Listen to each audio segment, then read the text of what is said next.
Right, apparently we're now live. I wanted to do this hangout because Zika virus has been in the news quite a bit, and the situation does seem to be getting quite serious.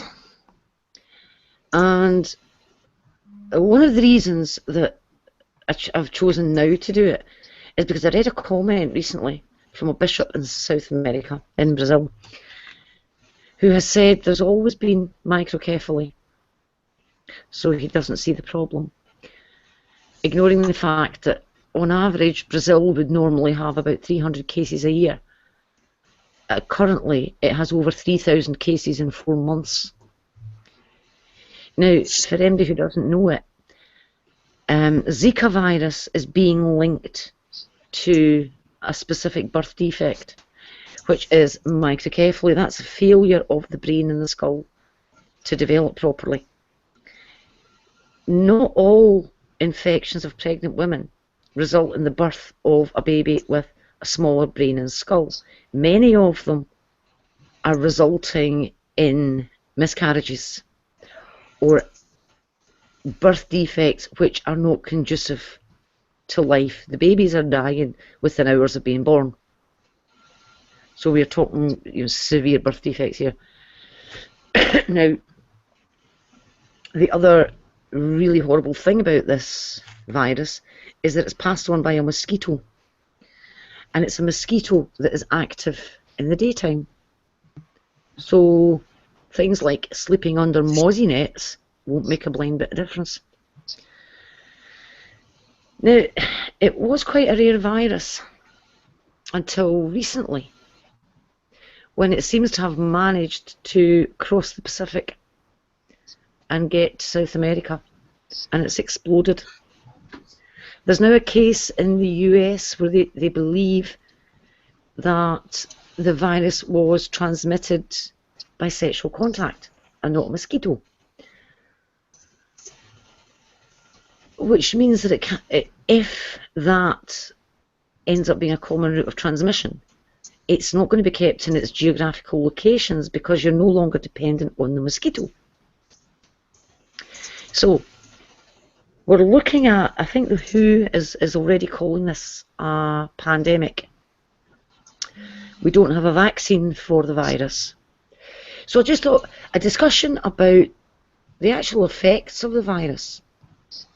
And given that we have no vaccine and we have no treatment, a discussion on what on earth you do about it. Should you be either a pregnant woman in one of these countries or considering getting pregnant? So I've got some people with me to chat, so if you can introduce yourselves, start off with the Holy Spackle. Go on, Spackle. Hi, I'm the Holy Spackle. I do a show called The Thirsty Theist on my channel. I interview different people in the community. I am considered a quote-unquote moderate Christian. I am a friend of the liturgical church, as my family, a good portion of my family is Catholic. I, however, am kind of a borderline non-denominational Methodist, I guess. And I am from Southern California, and yeah, and I am not a scientist, but I am into theology and social matters. Thank you. Right, Max. Say hello. Hi, my name is Maximus Confesses. I'm a convert to Catholicism after, well, let's just say I've been on a lot of borders. But my interests are mostly in theology, but I also am kind of interested in sexual ethics, and I thought this would be a nice topic to discuss. Plus, it doesn't hurt to have a conservative perspective. Kagura. I'm Kagura, but I don't mind being called Amber. And Okay. I'm just ignore me. We all have plenty of input. And then we have Jadelet, who is eating at the moment, apparently. And who burped right when you said that, so I took me a minute to, I wasn't gonna click the link and then just burp and everybody. I just took a big swallow of soda, and I don't drink a lot of soda. So I'm Jade, sometimes Jade West on Google+, Miliagris Felis on YouTube or turkey cat, because that's what it means. And hang on a minute, I'm going to burp again. Good luck with that. Wow, that was a surprise. Anyway, I'm a liberal Roman Catholic. I'm also a lesbian, and I spend a lot of my time. I'm not a scientist either, but I'm fairly well read in some of the sciences, and I spend a fair amount of time arguing with creationists on the internet. Right, so that's us introduced. If anybody wants to come in, I've put the link out there. Feel free to join us. Right, so I should say that I just want to throw in there. Well, I should say I am not a lesbian. I do share their fondness for women. Just putting that out there. Oh dear. I can respect the Yeah. female figure. Yeah. Right, now, oh boy. I can see this is going to go downhill rapidly. We're already all of us are going to be on G-Man's list. Oh yeah, definitely. Well, certainly after the hangout I was in the other night. Yeah, that was fun. Right, I'm trying to find something. I've lost it. Here we go. Right, just a straight wiki about Zika virus. In case for anybody that doesn't know about it, I'm going to read this out, and then you're going to ask me what was that all about. Okay, Zika virus is a member of the virus family Flaviviridae and the genus Flavivirus, transmitted by daytime active Aedes mosquitoes. And its name comes from the Zika forest in Uganda, where it was first isolated in 1947.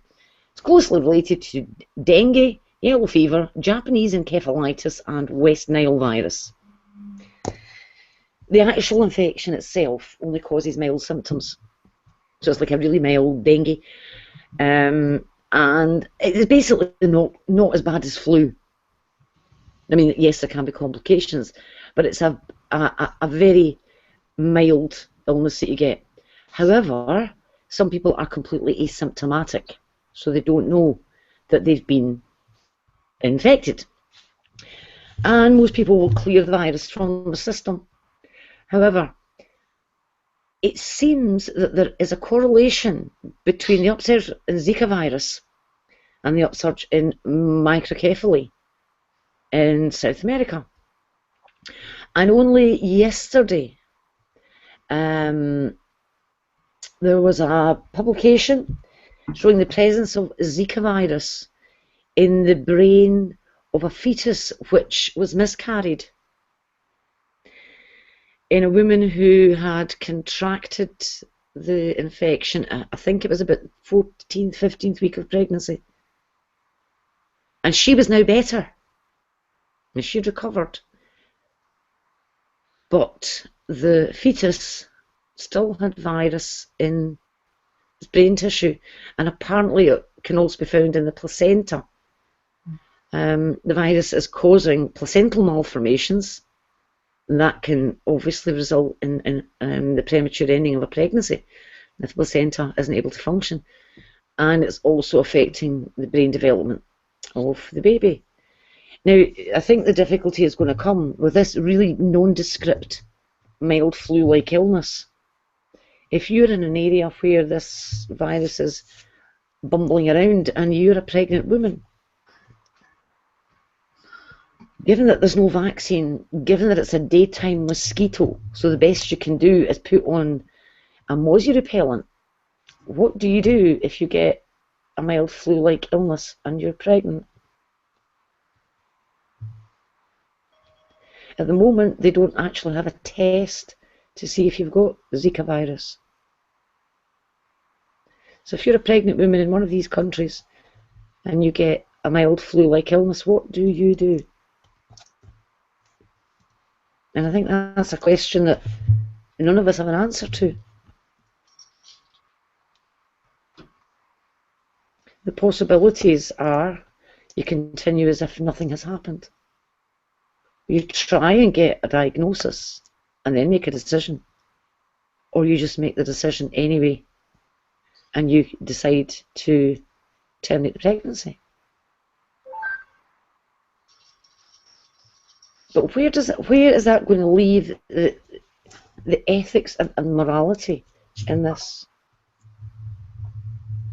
If you were in that position, what would you do? I'm going to throw this to Max as the only man in the room. Well, I don't feel put on the spot. Yeah. Well, isn't there Max? another man? So But, right yeah. now, I think the best thing we could do, mostly maybe from our perspective, is seek out organizations that help with this kind of thing. Right now, we have similar viruses currently that are carried through mosquitoes, bugs, and we actually have developed things which help. For example, mosquito nets were very prominent in Africa, especially in fighting malaria. I think the best thing to do is take up whatever preventative measures we can and supply people in these countries with whatever helps with it. And I think that's essentially the best that we can do on at least on the disease control front. Yeah. Just to say though, this is a daytime active mosquito. Mm-hmm. So mozzie nets are really out. Because you can't spend your working day under a mozzie net. With malaria, etc. It's a nighttime active mosquito, which is why people sleep under mosquito nets. But this is a daytime active mosquito. All right. There are also mosquito. That's a fair point. There's also mosquito repellents. Yeah. Things that do a good job of hiding scents and things of the like. Mm-hmm. Also, what we could do is do our best to push scenarios where women do not have to go outside and work. For example, mosquito nets. You can't go outside and do some work while having a mosquito net, but at the same time, they are good for keeping mosquitoes out of your house. Even better, out of your room. I think women who are pregnant should be. We should help them avoid any labor possible. If need be, we should also do our best to keep them from. And I think as long as we can do that, keep preventing it on that front, I think there stands a better chance of prevention. Mm-hmm. I guess for me, like I don't see. Okay, so in the scenario that Fiona mentioned, where a pregnant woman, she gets some flu-like symptoms and they go away, they're not too bad. Like, does she have the Zika virus and what did she do? Right? That's the main question. I don't think it's enough to just terminate the pregnancy right there and then. I would encourage to keep on going with the pregnancy if we don't know. If there was a way to test whether she had the Zika virus or not, I would say terminate on the basis of the fetus also has the Zika virus. If there was a way, but you know, as we know, there's not a way right now. Yeah. So I don't think it's enough to blindly terminate a pregnancy, because you can be terminating a healthy baby. Yeah. And that, I guess that doesn't sit well with me, even though I am pro-life. I'm not pro-life, pro-choice. I'm one of those people who hates the idea of abortion. Just hates it. And, but you know, it's always up to the mother, but if she doesn't know for sure, then she should be encouraged to keep it. And also, for those women who aren't even pregnant yet and live in those environments, I don't expect them to just not have sex anymore. What needs to happen is there needs to be a huge influx of birth control options. Huge influx. The problem is in countries like El Salvador, they have banned birth control, and also abortion is illegal. Yeah. So what is one to do in that situation? Also, they've told women to stop getting pregnant. Like, how do you ban pregnancy, ban abortions, and ban birth control? All three of them. Bingo. That's just horrendous. It's horrendous ethics Yeah. in my eyes. Oh, Wait, have they actually passed a law that says women should not, that criminalizes pregnancy? No, but the Catholic Church No, is just like, no, don't no, get no. pregnant. No. Well, I No. mean, Right. no, that is actually good advice. I mean, if there's a Zika virus going around, avoid pregnancy. Yeah, but the Catholic Church gets very little tools for that. Let's get real. Yeah, Yeah, exactly. yeah. Like they birth control in countries like El Salvador is extremely limited. Extremely limited. And As is knowledge. huh? Yeah. As is knowledge. Oh, and that, I didn't know. that's Yes. the point I wanted to talk about. Yeah. Okay. Yeah. Yeah. Okay, On so, you go, Jane. yeah. Oh, should I go ahead? You've just. Yeah, on you go. Okay, I was just going to say, the most important part right now, I think, is to try to inform and educate people as best we can. It's not always going to work. I remember, believe it or not, the thalidomide crisis and things like that. People panic when they think there's going to be something wrong. Mhm. They really do. And you have to go to them. You can't just expect passing out pamphlets or putting the information on television or on radio. That helps some, especially if you just swamp the airwaves. But you actually have to go to them, have buses, burro carts, whatever, and have people go out to the areas and talk to the women and the men. Because in a lot of as you said, in these Catholic countries, or people who are devoutly Catholic, who will not, use birth control, the men have to understand that for a while there's going to be no sex with your wife, because that's the only safe way to do it. So we need, first and foremost, to try to educate these women and have them women and men, and have them understand what's going on, and to keep educating them, keep the information. It doesn't do much good. I've seen this happen in the past, where people will go out and they'll give the flyers the information, then they disappear, and the people are wondering, well, what's happening next? Can we go back to our normal lives? Can we go outside again, or whatever? So that's the first thing. Is education is really important. The other thing we need to consider is how pregnant is the woman. Mhm. And because you need to sit her down and say, and we don't have a test for it yet. I don't know what the status is of testing for it to see if she's infected or not. But how pregnant is she? Because at a certain point, even if the woman is like really panicking and thinking, I've had Zika, I'm going to have a deformed baby or whatever, she needs to understand that if it's past a certain point, it's probably best just go ahead. You could have a healthy baby. Remember, you could have a healthy baby. Just try to impress them with that. The other thing we need to think of is Fiona mentioned there are miscarriages. Miscarriages can be really harmful to a woman's body. So another thing you need to look at is what would the danger of a miscarriage be to the pregnant mother as well. So you have to balance all of these things out. That's basically all I have to say right now. I'm also wondering, real quick, can you see if a baby's head is not going to be fully developed in an ultrasound? Yes, you can. Yes, But with you're talking anencephaly, quite which is late like- on. Yeah. Sorry, I just ran into you. Yeah. I had a friend who had a baby with anencephaly, which is different than micro, and it's worse. That's very And severe. they That's could- very severe. It's yeah. very severe, and they were able to see that sometimes it's either there's a large part of the brain missing, or the brain is not connecting with the, what's the word, Fiona? You're really good at this stuff. Oh, not the spinal I'm cord. trying to think, but the back. brainstem. The brainstem, No, yeah. I mean, with anencephaly, there's very little brain tissue. The skull bones usually have not joined at all, and the meninges haven't covered the brain tissue. So basically, the baby looks as if half its head's been chopped off. The top half. But micro is lesser. Anencephaly Right? is very like very, very severe spina bifida,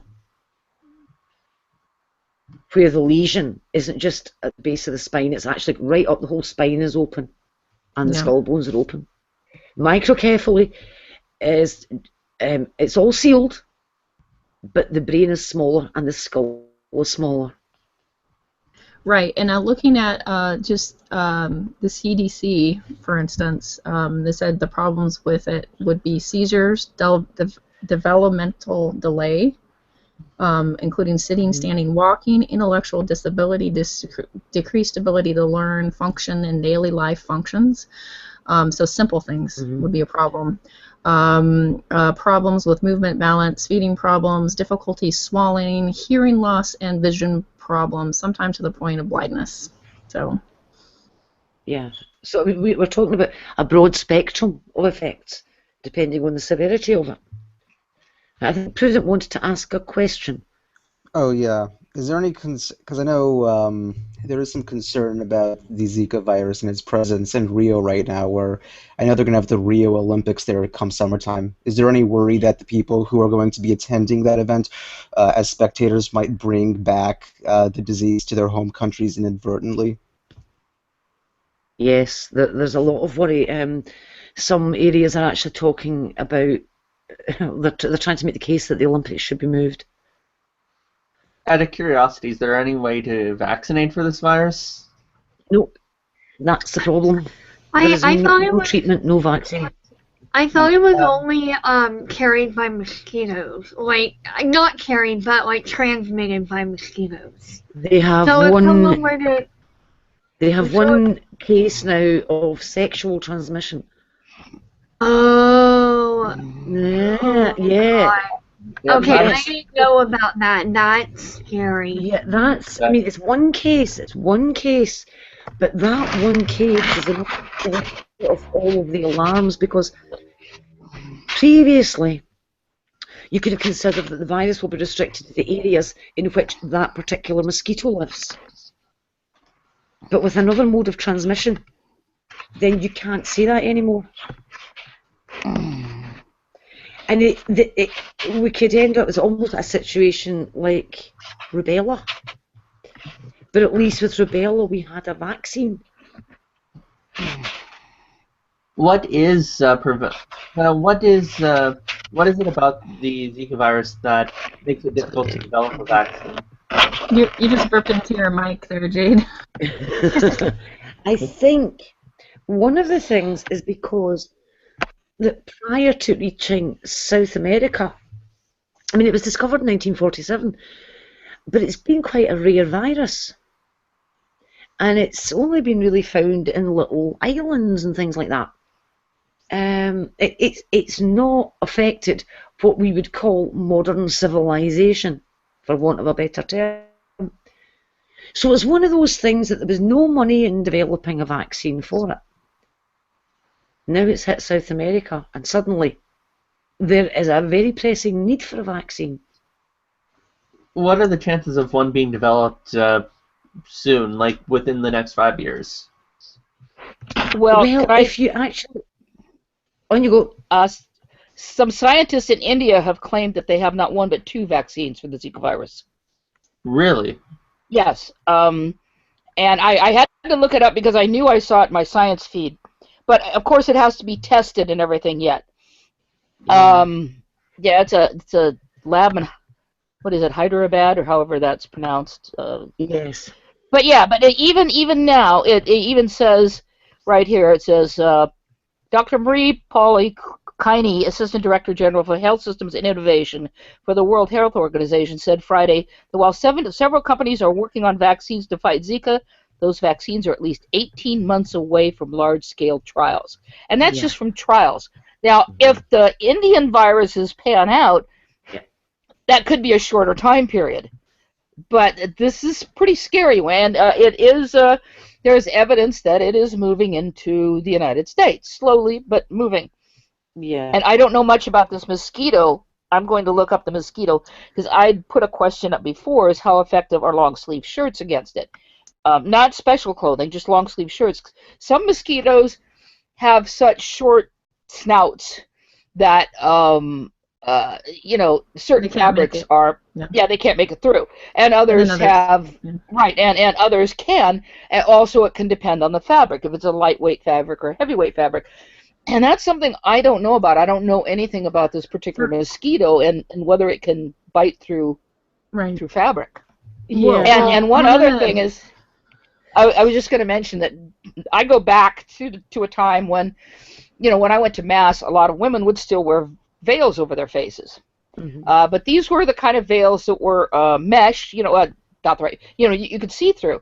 And so I can see where you could kind of dress up in such a way that you could go outside, taking various precautions. And of course, there's always the beekeeper suit. I understand they're quite attractive. I mean, they're very popular. I wanted to say something really quick about clothing, right? And like in the U.S., we have a lot of resources available for outdoor clothing, things like that. And within the outdoor sports world, whether you have a Cabela's near you or an REI near you, there are clothing that are long sleeve shirts that are made with a repellent built into the clothing.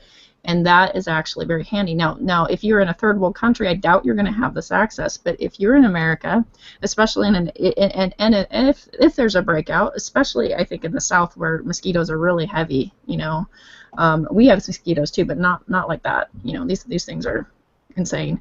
So if you're a place where you have these things called mosquitoes that look more like pterodactyls, you can get clothing from like a Cabela's or an REI, and it has built-in repellent in the clothing. And another thing is also in outdoor stores, even Dick's Sporting Goods, things like that, they have these hats, and they're not attractive looking at all. But if things got really, really bad, they have these hats that look like fisherman hats, and then you by choice can let the mesh fall down over you, actually, and it'll cover your whole neck area and everything. And so there are resources to kind of minimize the amount of skin exposure you have. And then anytime you have sitting water, no matter what state you live in, even California, you have sitting water puddled up, get rid of it.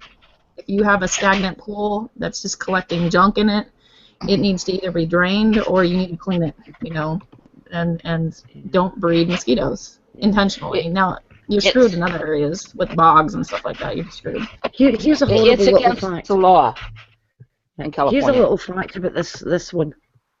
That's horrible. Apparently, although the lifespan of the mosey is only 2 to 4 weeks, the eggs can remain viable for a year when dry. Ouch. Yeah. I was trying to find out the length of the proboscis of this thing. Yeah, I'm trying to find that too. Yeah. Looking at it, it looks pretty long. But they do recommend, long trousers, long sleeve shirts, etc. for that one, and also the stagnant water stuff. It's the same mosey that spreads yellow fever. Oh, okay. So let's say you go down the path of your mosey control. So you've got your local authorities out making sure that standing water, etc. is gone, spraying various areas, trying to keep the mozzies down. You're still going to get cases though in the areas where they haven't got to. In the more rural areas, then what?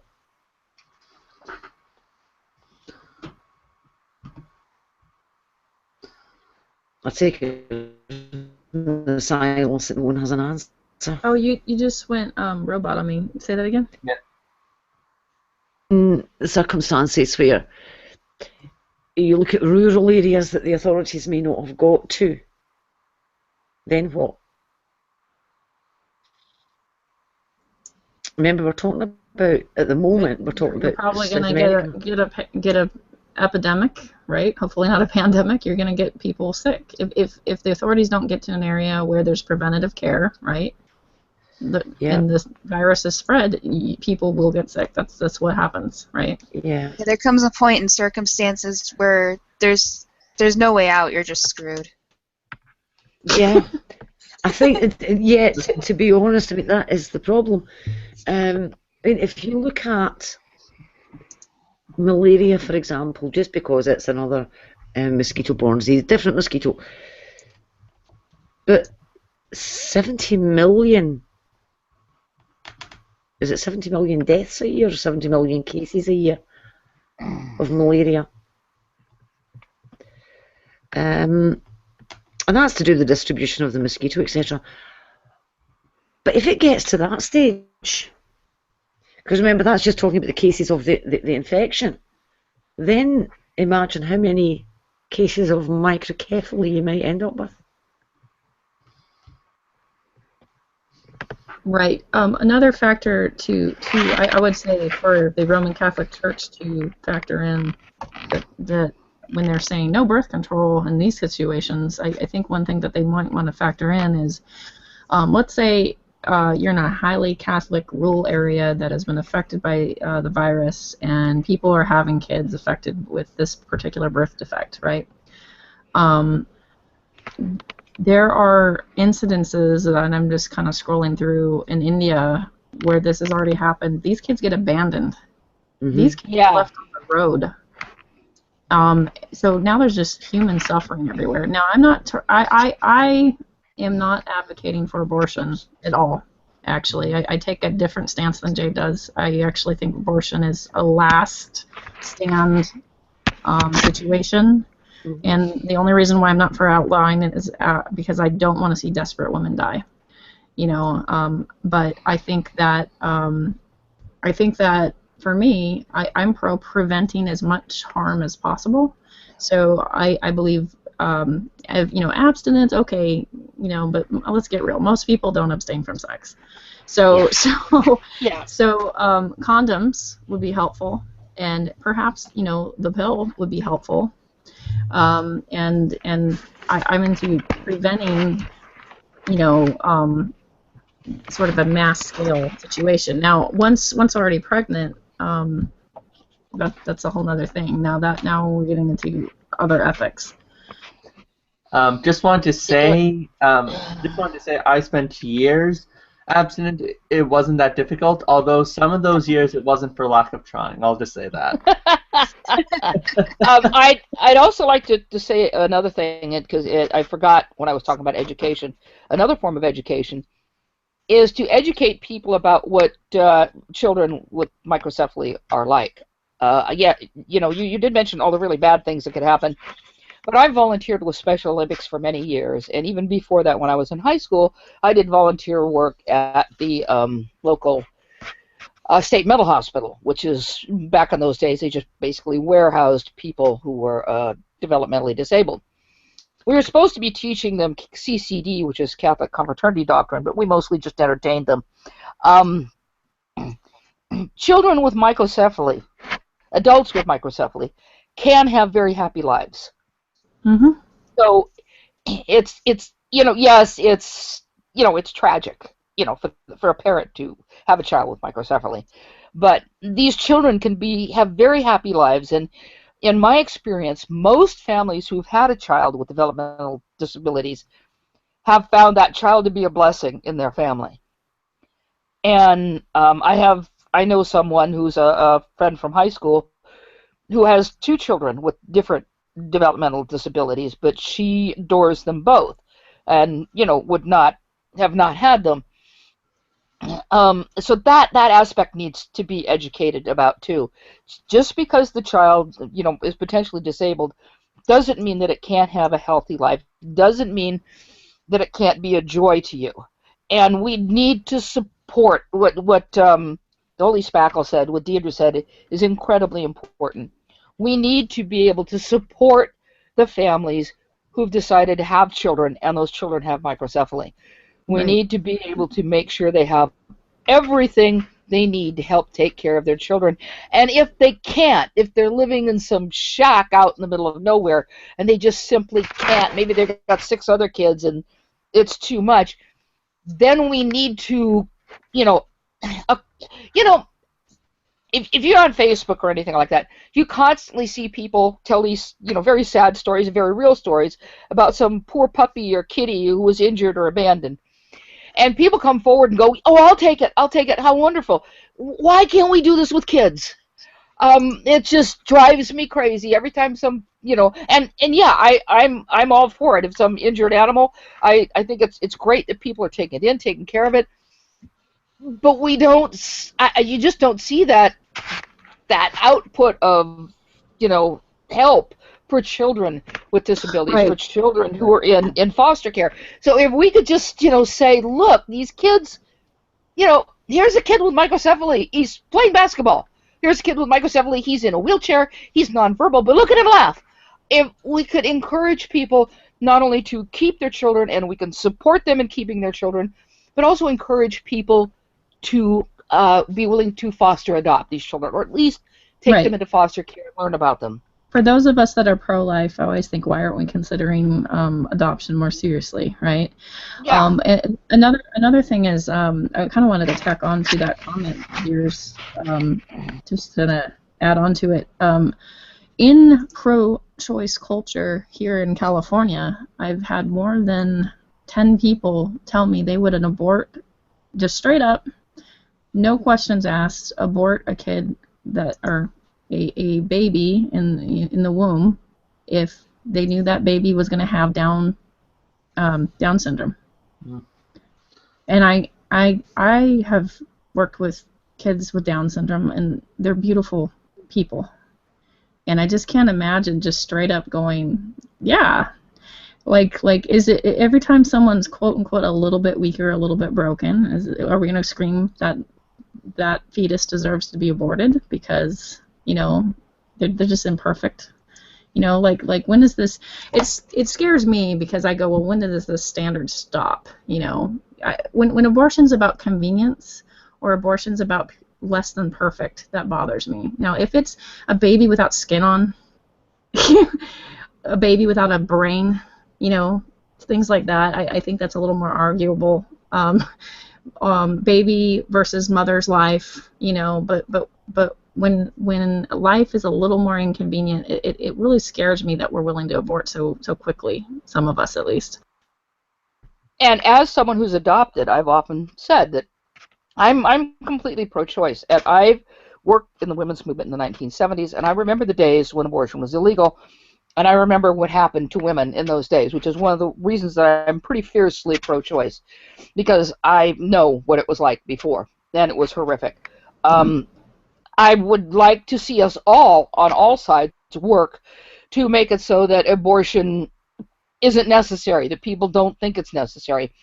One thing that has really helped is that there's now not so much stigma on the unwed mother. Back when I was growing up, that was practically a social death sentence. Your family would ostracize you, your school, everything. Now we have pregnant girls going to school. I mean, I don't think it's fantastic that children are getting, teenagers are getting pregnant, but I think it's fantastic that people are supporting them, so we aren't having that stigma has not entirely gone away, but it's really decreased incredibly. Right. There was a thought that if you shamed an unwed mother, then that would make less unwed mothers, because the shame would keep them from, misbehaving, right? But Right. that shame, not only did that shame make things harder, and it wasn't very pro-life to shame the unwed mother at all. The other thing was, there was a time in America where illegitimate was stamped on your birth certificate if you didn't have a known father, and that would socially affect you all throughout your entire life. So as somebody that also is adopted, I think that I'm glad that we're not living in those days, and I am a marginally barely pro-choice person because of pro-life laws killing women, pretty much. Mm-hmm. But I would never ever say abortion's a good thing. I can never put a big thumbs up. Good job. I can't do that. Yeah, I don't think it's a good thing either, but I will definitely support any woman's right to choose, because, as I said, I come from the time when it wasn't legal, and I would just love to make it so that it doesn't seem necessary, and I would like to encourage women to have their child, because even though there are a lot of kids in foster care for a lot of reasons, there are still a lot of people who want to adopt children. And if you've got a healthy baby, the chances are very good that that child will be adopted. Not only that, the way things are done now is you can give a child up for adoption, and I really hate the term give up, but I can't think of another term right now. But you can release a child for adoption and still be in that child's life. because there are open adoptions, and all of the ones I know of have worked well. I'm not saying they all have worked well, but so if you want to, or there is also often a provision that when the child is 18, that child can look the parent up. So you're not completely removed from the child you gave birth to. But yeah, if there's support, and if we were to make, for goodness sakes, if we had decent health care in this country where, it wasn't so expensive to just have a child.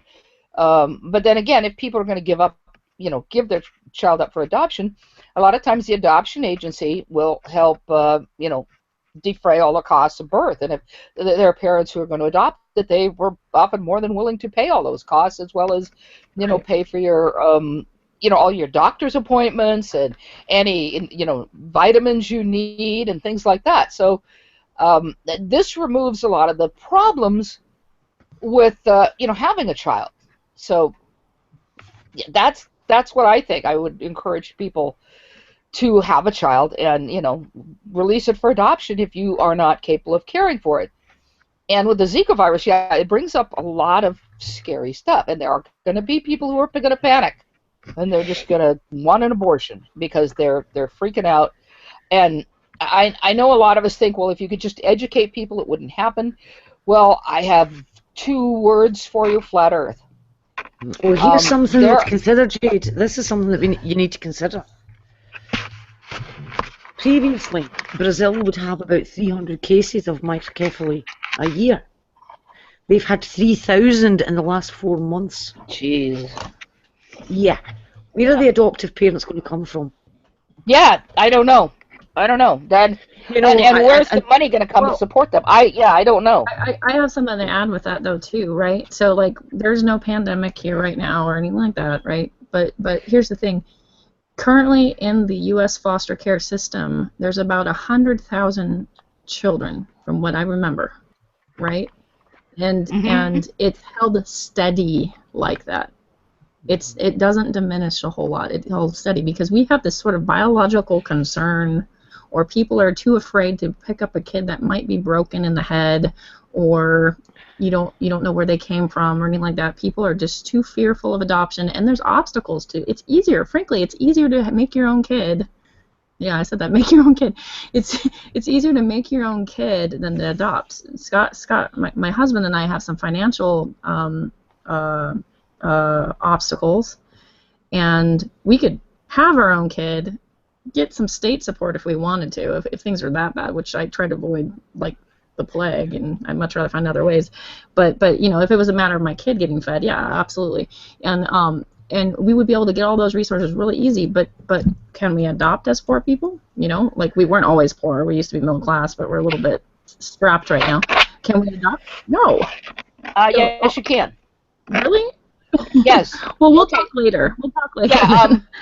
But just quickly for those out there who are wondering. Just let me say this quickly, Fiona. Through the foster care system, you can adopt, and they will help support your kid. Go ahead, Fiona.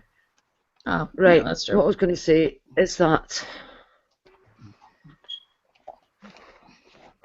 in the teeth of pressure for the Catholic Church to relax its ban on contraception and abortion in response to the explosive growth of the Zika virus, the church leaders in Latin America are just holding the party line. So they're not going to soften the stance on contraception. That is what they're saying. And they're also saying that they're against what they would call a therapeutic abortion, because therapeutic means curative, and abortions don't cure anything. Now, I'm really having a problem with this idea that they're not going to relax the stance on contraception. Because, firstly, we've had this case of sexually transmitted Zika virus. Apparently it was in Texas. But also to prevent pregnancy while we're still hunting for a vaccine for it.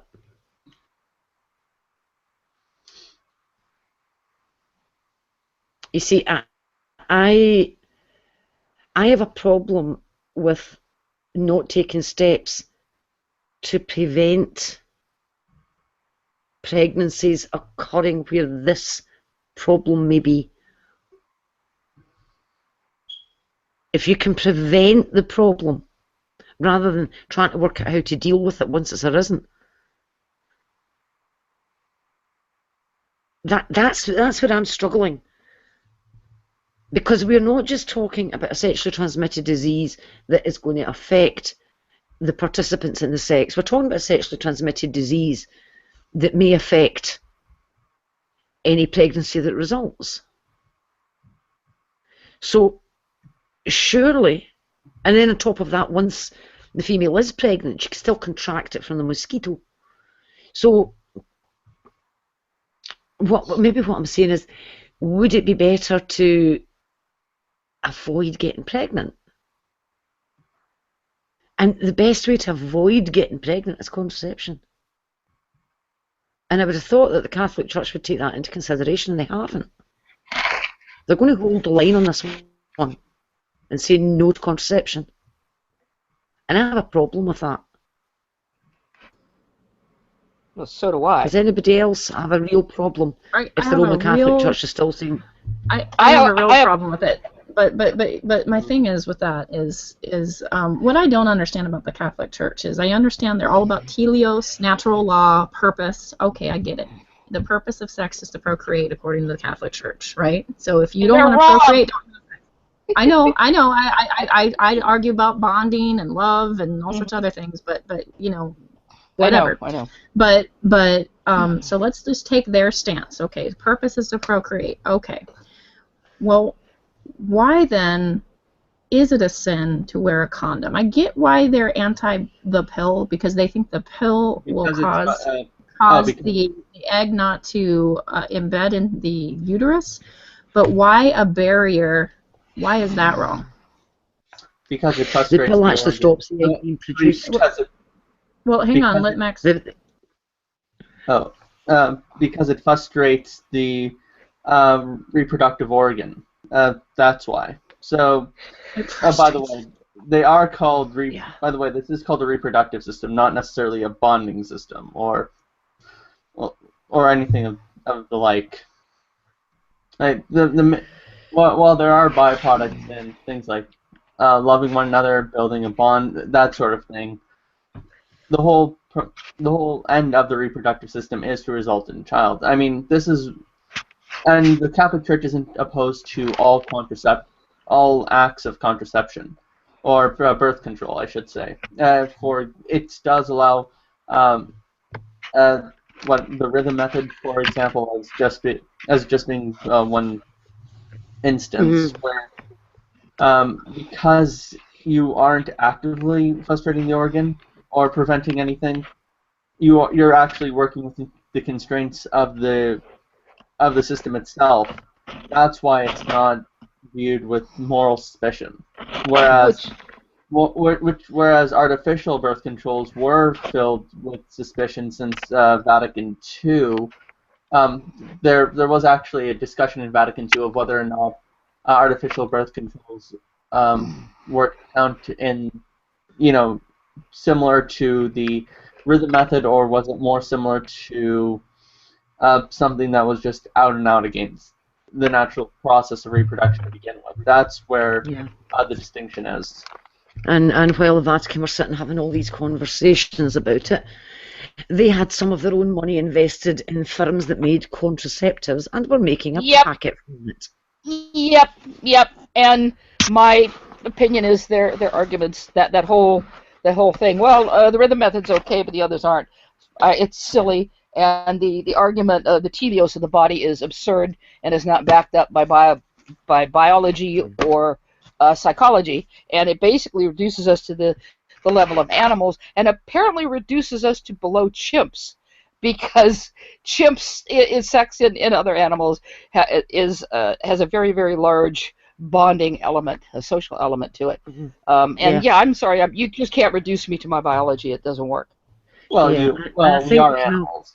And also, if I just wanted to sort out something, the pill, yes, it prevents implantation of the fertilized zygote, but it also prevents the egg being produced in the first place. Right. So it prevents an egg being fertilized. It prevents the lining of the uterus from growing to be able to have should an egg be released and get fertilized, it can't implant because there's no lining of the uterus there. The coil, the intrauterine device, what that does is set up a chronic irritation in the uterus, which means that any fertilized egg that implants will be expelled. But the pill stops fertilization. Now, I think the problem there is because one of the other things that the pill does is stops the lining of the uterus from becoming spongy and thick enough to support a zygote that implants. So that would be a fertilized egg, and that's where the Catholic Church has the problem. Which is probably a rarity. It actually prevents the egg being produced. Also, with the amount of miscarriages that happen, I'm just saying, with the amount of miscarriages that happen so very extremely early in pregnancy, I just feel like that such a small percentage to worry about. Like it just, I don't know. I don't see the. I don't know. Position is that this is a fallen world and not one wherein everything is, all our bodily functions are going to work perfectly. We're still susceptible to disease, malfunctions of the body, and things of that nature as well. Well, I've heard that God's the grand abortionist because he allows so many miscarriages. Like, if we're worried about early miscarriages within, like, the first couple weeks of pregnancy, well, then God allows a lot of spontaneous abortions. I think was it 83% of all fertilized eggs fail. Yeah. Once you add up all the 50% of them are lost before the woman even knows she's pregnant. That's right. So, and when you tally them all up, it comes to 83% of fertilized eggs never develop into a life. And that is called unintelligent design. Yeah. So that much is true. Yeah. So when you're faced with that, and now we're looking at this problem with Zika virus, I really am struggling as to how it can be considered morally correct or ethically correct to not change their stance on contraception in the middle of this, what the WHO has called officially a pandemic. Right. I think that's just because they're wearing lead boots right now. Yeah. I think so. We're in a situation that we've never been in before. I don't think we are in a situation we've never been in before. If you look at the Catholic Church's stance on condoms, it doesn't shift with HIV in Africa. HIV in Africa is still a huge problem, and they didn't shift that either. Oh, no, they did worse than that. Yeah, they were wearing boots that have cement at that point, big blocks of cement. They're not going to move on pretty much anything. And if I remember correctly, when that huge outrage came out, what was their response? Silence. I appreciate the Catholic Church in a lot of ways, but in this issue, I think that they are dangerous. Here's my problem with that. When HIV blew up in Africa, and we knew that condoms would prevent transmission, the Roman Catholic Church produced research that the HIV virus went through condoms, so they didn't work, so don't use them. And it was a load of hogwash. And they put that information out there purely to stop people using condoms. No, they didn't give a damn. Yeah. They didn't give a damn if people got HIV instead, as long as they didn't use a condom. Well, look, when it comes to... I am a Catholic. Right. When it comes to the morals... So there is something in argumentation called a tu quoque, an appeal to one's hypocrisy. And yes, at the end of the day, the Catholic Church can indeed be called a hypocritical organization. But being a hypocrite does not entail that you are necessarily wrong, nor does even doing immoral things. But if you lie to people about something that can save their lives, can you tell me that would be morally okay? That is not morally okay. I'm not defending that at all. Yeah, that's just what I'm saying. Right. What I'm saying is, the argument for or against the natural law ethical position is not contingent upon whether or not the Church acts as a morally upstanding institution or not. You can have there are people who are ethicists who publish in the field of ethics, and they can be terrible persons as well. It doesn't necessarily negate their arguments.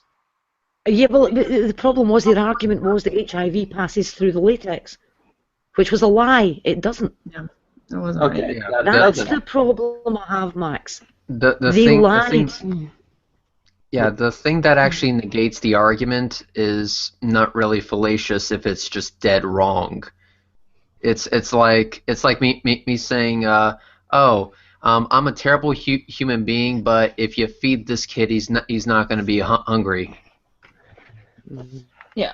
You know, it's just a fact. It's just a fact at that point, and I'm doing the exact opposite of what the Catholic Church did, because that would actually be being nice. What they were doing is the exact opposite. They were saying these diseases can go right through condoms, which is bullshit. Okay, I agree. What would be true is that if it said that it could fail, percentage of failure would be true. Yeah, percentage of failure would be true, but it would decrease overall. The overall outbreak would see a dramatic reduction because even though you could have some failure, some condoms do break. I guess they were schooly pooping too hard or whatever. But the thing is that there would be a severe reduction. Yeah, but what they actually did was put out what was supposed to be a scientific article about the pore size of latex, and they supposedly proved that the virus would go through the pores. That's what they did. Yeah. That was false information. It was blatantly false. What's the ninth commandment again? So the Catholic Church's conclusion, what they want to conclude, is that it is unethical to use contraception. When we point to the study where they say, look, the condom is just ineffective as is, that's a premise to a conclusion. So if you refute a premise to an argument, you don't refute the conclusion. You don't say the conclusion is false. What you're saying is the argument isn't sound. That's it. You could have another argument that makes up for it. Now, whether or not they do is a whole different question. If they don't, then you have no reason to believe them. Mm-hmm. Which is why a lot of people don't. Yeah. It's why the hierarchy is held in such disregard. Here in the United States, most Catholics completely ignore the whole contraception thing. I went to a Catholic high school. I think there was one girl in our class who believed in contraception. On my yearbook, which somebody stole, so I don't have anymore, they showed a picture of the senior student council and all the heads of all the different organizations at school, and there was only like 104 of us in the entire school to begin with. I mean, seniors, and so they showed all this, and one of the people who was in the group, wrote on top of it, this is the advocates of contraception club or something like that, and it cracked me up. It was even funnier when I discovered that the principal of our school wanted to write on that page, and I've had to persuade her to write on another one. So she wouldn't see that. But yeah, that's it. We're going, but this is absurd. The arguments don't make any sense. And trying to argue that the rhythm method's okay, but other methods aren't. But yeah, it's Catholics by and large here in the United States completely ignore that, and because the church comes out with what we consider crazy stuff like that, it really has diminished the power of the church in the eyes of the laity here, at least here in the United States. Because if they were to come out with something like that, people would just be, well, Yeah. Right, but their thought Yeah. process. To be fair, a lot of Catholics are ignorant about a massive amount of their own theology and beliefs. I've had many Catholics. Oh yeah. Yeah, I'm like that. Just goes without saying across the board. There are many that are unaware of the doctrine of the Trinity, which is a central point in Catholic theology. Yeah, I've never run. A lot of people are there are Catholics who just participate within a church for purely cultural reasons. Yeah, there are a lot of cultural Catholics. I admit that. Yeah, most religion. But I've never met anyone who didn't know the doctrine of the Trinity. Yeah, that one. Okay, fair enough. That one's more rare. I get a better one is so a lot of Catholics don't know that it's doctrine. Like it's actually Catholic doctrine that you can prove God's existence. Like many Catholics will say, "Oh, it's just faith," but no, that is actually something proclaimed in Vatican I. That it says, "Whosoever claims that God cannot be proven by the way, by his creation, studying nature, let him be anathema." Well, I guess that's all the nuns who taught me. That is all the nuns who taught. See? Yeah, but can we because get back to the topic? Oh yeah. Let's go back to Sorry. Okay. And because the whole point is you cannot justify telling this outright lie to stop people using contraception. They were scared. That was debunked at the time. That was debunked. Eventually, it was debunked. How many people got a death sentence because of a lie that was put out? Now the Catholic Church is refusing to move its stance on contraception in South America in the face of this Zika outbreak. And I have a problem with this. I mean, if the Indians do have a plausible vaccine, and if we're maybe 2 years from getting this vaccine, what's the problem in them waiting 2 years to have their baby? Right, you can abstain from sex, right? And if you feel like you're like this crazy Catholic that's like, totally full of, and you're married and you're excited, but you're gonna wait 2 years. I guess that's possible. No. That's why I'm saying the Catholic Church needs to move. The Catholic Church needs to move on this because that is not going to happen. Yeah, it probably won't. So the other thing is I still don't see a problem with condoms. I think it's a really dumb issue that the Catholic Church has made with condoms. Yeah. I think even the pill is dumb, but I'll give them that. I'll give them that because they think life begins at conception. Okay, but why is there a problem with preventing the sperm meeting the egg? Why is that a problem? Why is there a problem? Why is there a problem with preventing sexual disease transmission? I don't get it. Well, what they're afraid of is that if people realize that that there are ways that you can enjoy schoolie poop and be safe about it, that people are going to schoolie poop in a way that doesn't make the big man upstairs happy, and they're basically saying, these people are weak and we need to force them to obey and that kind of stuff. At least that's my theory on it. And so what they do to try and get them to go in the direction that they want them to go is they start branding out false information. But even that kind of shoots them in the foot, because isn't there something in the Bible that says, don't lie? I mean, at the least they could do is at least be honest about it. They go, okay, fine, how about this? Condoms work, contraception works, it's all good, it's all a good thing.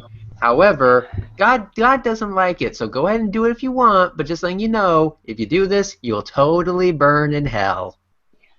At least let them make an informed decision at that point instead of telling them a bunch of BS to get them to go in the direction you want them to go. I just want to say in side chat, it's cracking me up. It brings us back to Jay's point about education. Because if people don't have the information, they can't make that informed choice. Now, as was pointed out by somebody earlier on, that what countries have banned birth control? Does anybody know offhand? Philippines. Right. Anywhere else that's banned it? Yeah, Philippines are hardcore, man. They like do the crucifixions and everything. Any others where it's very hard El to get? Salvador. Right. I think Chile just bans abortions completely. I'm not sure about birth control. No, I'm after the birth control, the actual birth control. Which ones are banning it at the moment? I'm looking real quick.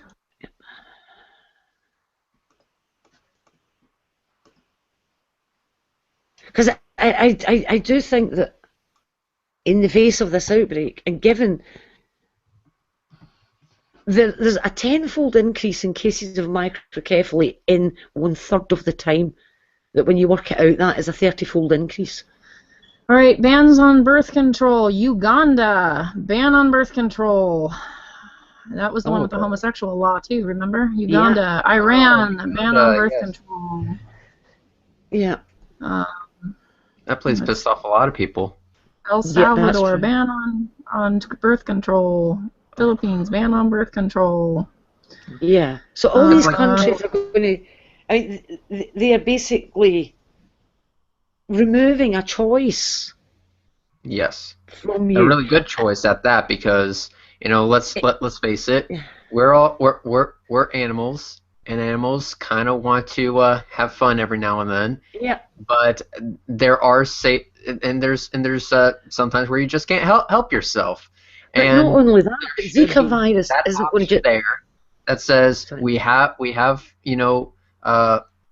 birth control, we have condoms, and we can, if we are going to go ahead and take the plunge, that we can take the plunge safely, and then that would be it, and we're not going to be dealing with a headache after the fact. Yeah. I wanted to add to the list ban on birth control. Honduras, ban on birth control. Oh, really? Terrific.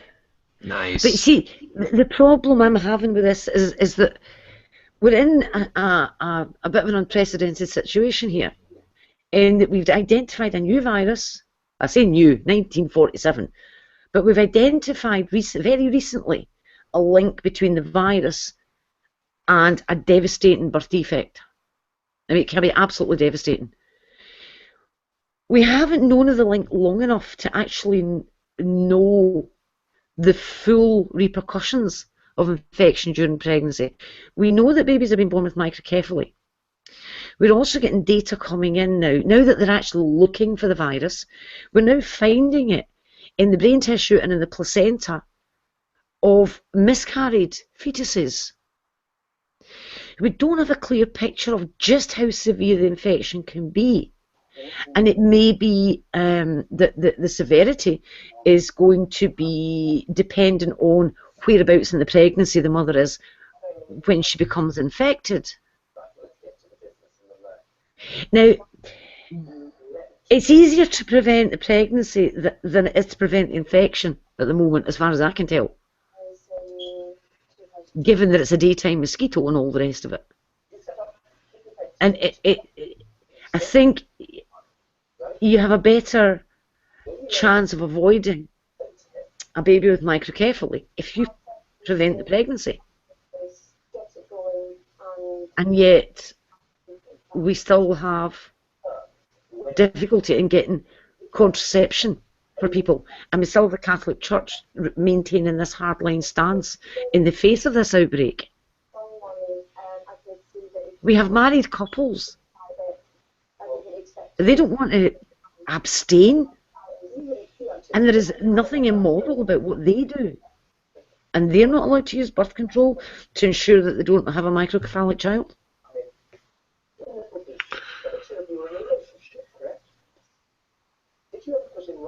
Yeah, I think the church's stance on this is immoral. Yep, yeah. Correct. I'm gonna head. Completely immoral. Yeah, I'm gonna head out now. Before I go, though, if you are going to go ahead and have some fun tonight or whatever, do it safely. And Catholic Church, if you, or better yet, if anyone says that it's a bad thing, then I wish them an early transmission failure in the middle of traffic at 4 o'clock in the afternoon. Well, it takes 3 hours to get a tow truck. Yeah. Even better, Red. What's even better is when the transmission completely falls out. Yes. I have Could a I- hard question directed towards wait, Jade and Fiona, really quick. Guys, Okay. sorry, Speckle. Speckle, I apologize for interrupting, but I'm going to have to go to work at 11, and I'm going to need some time to leave and shower. But would you guys mind allocating me 5 minutes to say what I have to say? And Yep, that's fine. excuse myself? Yep. Peace out. Take your rest. Let me mute. So I'm going to say I have the opposed position on this one. To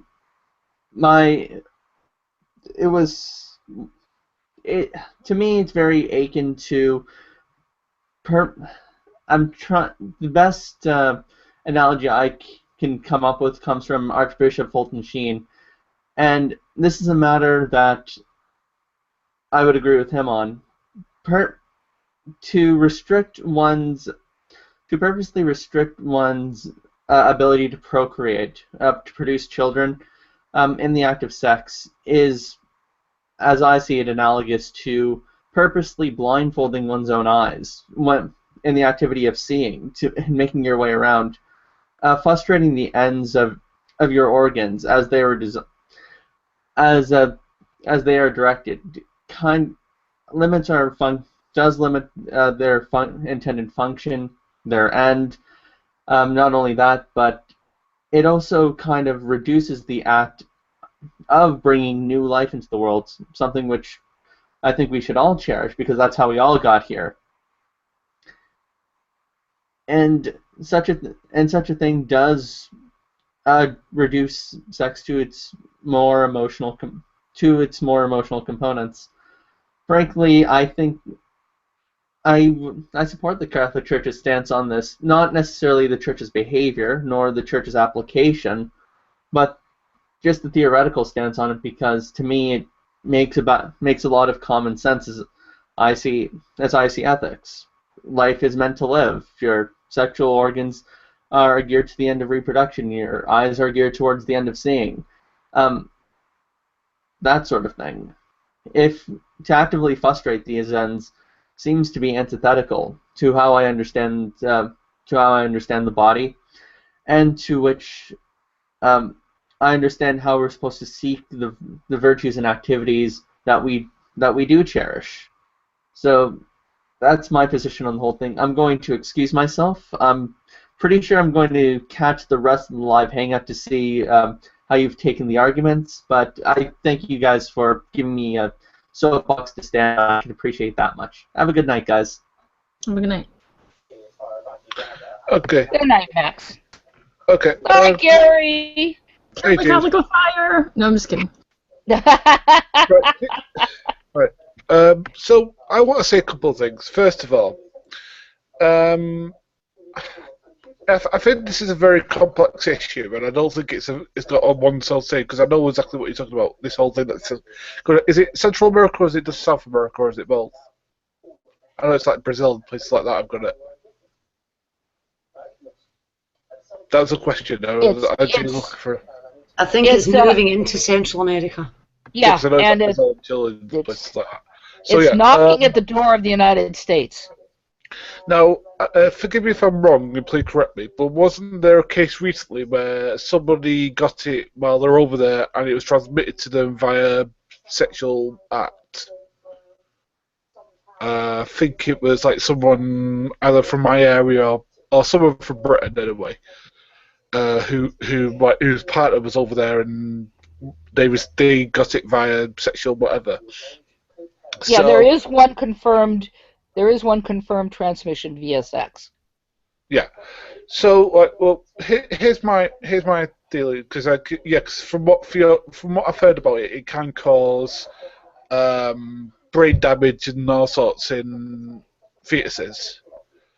Again, the thing is that I think it's a very complex issue. I don't think saying, "Oh, well, the Catholic Church is wrong on this," is exactly the best thing to go, because their stance on using anything is that using sexual control is their stance. Again, now my personal stance is, again, it's up to the individual, I think, if you ask me personally. But here's the thing: is that is there not a risk of infection with a condom? And these are things that we have to think about. I mean, like, if we're saying, well, we should risk pregnancy, well, how do we know that the mother won't be put with it when she's got the baby in tow? And there's numerous factors. Because, as you say, Fiona, we don't know quite what it is at the moment, what exactly causes it. Is it something that virulent that the mosquitoes is carrying along with them? Is it something that's mutated over time? These are things that, because we don't know what it is, we can't really go in like horse rate. I think they've looked at the strains. They've got the full genome. There's 2 strains are involved. Whether one is more virulent than the other, they're not sure. But the one that's in Central America is the mutated form. Whether it is more virulent or whether it's just because it was small, isolated populations that the virus was in before. So that's still got to be looked at. But I think the problem is that currently, given that there's no treatment and there is no vaccine, and the only thing you can do to avoid infection is try to control the mosquitoes. And given that if you are pregnant and you get infected, there is a pretty big risk that there are going to be problems. Then I would say that allowing people the free choice of whether to use birth control at the moment or not to prevent pregnancy would be the only moral thing to do. Right. Because it's the preventing of pregnancy currently because we don't have a vaccine. If we had a vaccine, it would be different. But we don't. Right, but the thing is that like the Catholic Church's stance on this is very well known. I mean, you can disagree with it. I mean, I don't know. I mean, like it's the same thing with Africa with the AIDS virus. The same sort of thing, which is like I wish they wouldn't exactly change their stance. I wish they'd softened it a little bit. Where in those 2 cases where it's a matter of life and death, they'd say, all right, that's fine. Because I think if they did that, I think people would still complain, but they'd say, you know what, when it came to, what's right and wrong, they just said, we'll soften the stance in those 2, if anything to do with like life and death situations, we'll soften our stance. And I don't think anybody would have that much of an argument against it. I think it's just in these 2 things. Now, my personal stance, as I said, is that we need to sort of like get down to what exactly it is and what causes it, because until then we're going to, as I said, skirt it, and we're not really going to get to a real answer. What do you mean we don't know what causes it? Well, we know it's mosquito bites, but we don't know where mosquito got it from. Whether it's like something that's come from somewhere else, whether it's something like what's it, transpopulation of a virus and stuff like that. No, wait a minute. It doesn't really matter where the mosquito got it from. Really, that's irrelevant. Well, sure. Well, if we know where it got it from, then maybe it's a virus that already exists that's mutated because it's come to a different part. They discovered it in 1947, Gary. 1947? Yes, it was found in 1947. It's not a new virus. I thought it was new, sorry. No, it's not a new virus at all. No. But we didn't know of the connection with microcephaly. This is the thing. Because it was small, isolated populations that were affected, you don't get big enough numbers. Then it hits Brazil, and suddenly there's this explosion in cases of microcephaly. There's now a big enough sample size that the link can be seen. Yeah. And they found the virus in the brain tissue and in the placenta of a fetus that was miscarried. We don't know the full range of everything it can do in a pregnancy. We know it can cause microcephaly. And we also know it can cause miscarriages at the 12, 13, 14 week stage. We don't know what else it's capable of doing because we haven't made this link with Zika virus and pregnancy before. This is a new link we didn't know existed. Mm-hmm.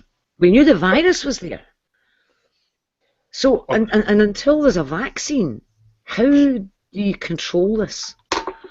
Because people are going to be, for all the time that a woman is pregnant, for the full 9 months, she has to avoid getting it. And remember, it's a very mild illness. And some of them are asymptomatic completely. Yeah. So, in those circumstances, I'm suggesting that avoiding getting pregnant for the time being is probably the best way to go, rather than trying to avoid the mosquito. And the other weird thing about this mosquito is it's not a nighttime active mosquito, so sleeping under mosquito nets doesn't help. Okay. It's daytime active. Okay, right. so Obviously, you want to minimize the mosquito population and minimize Yes, the ability definitely. for them to bite you. But to minimize, in some of these areas, like South America, or even if it came into the U.S. in the South, it is impossible to guarantee that you won't be bitten by a mosquito. Even in California, we've had people infected with West Nile virus, even though we have all these laws now about not sitting your water out and, you know, wear long sleeves if you're out at night and stuff like that. No, people get beat. Every so often, someone ends up with that virus, you know. There's no way to secure that, especially in a tropical area where there's mosquitoes everywhere, there's no way to secure that people aren't going to get it. Yeah, and so the only way you're going to avoid it is avoiding pregnancy for the time being, until you have a vaccine. well, I mean, are these mosquitoes like climate-based? I mean, is it one of the things where they could only exist in sort of climates, or could they be Yes, they in are. parts of Yeah, America? I doubt that England would have an epidemic. Yeah. No. I mean, I know No, that but mosquitoes. the problem is though that I mean, like, is there like a certain heat gauge that they have to live in to exist? That's all I'm asking. Because yeah, like they're there not is, that far from moving up into North Middle America, and then North America's not. It's only a leap, hop, and a jump. yeah, but we've already got a sexual transmission of the virus now. Yeah, I know.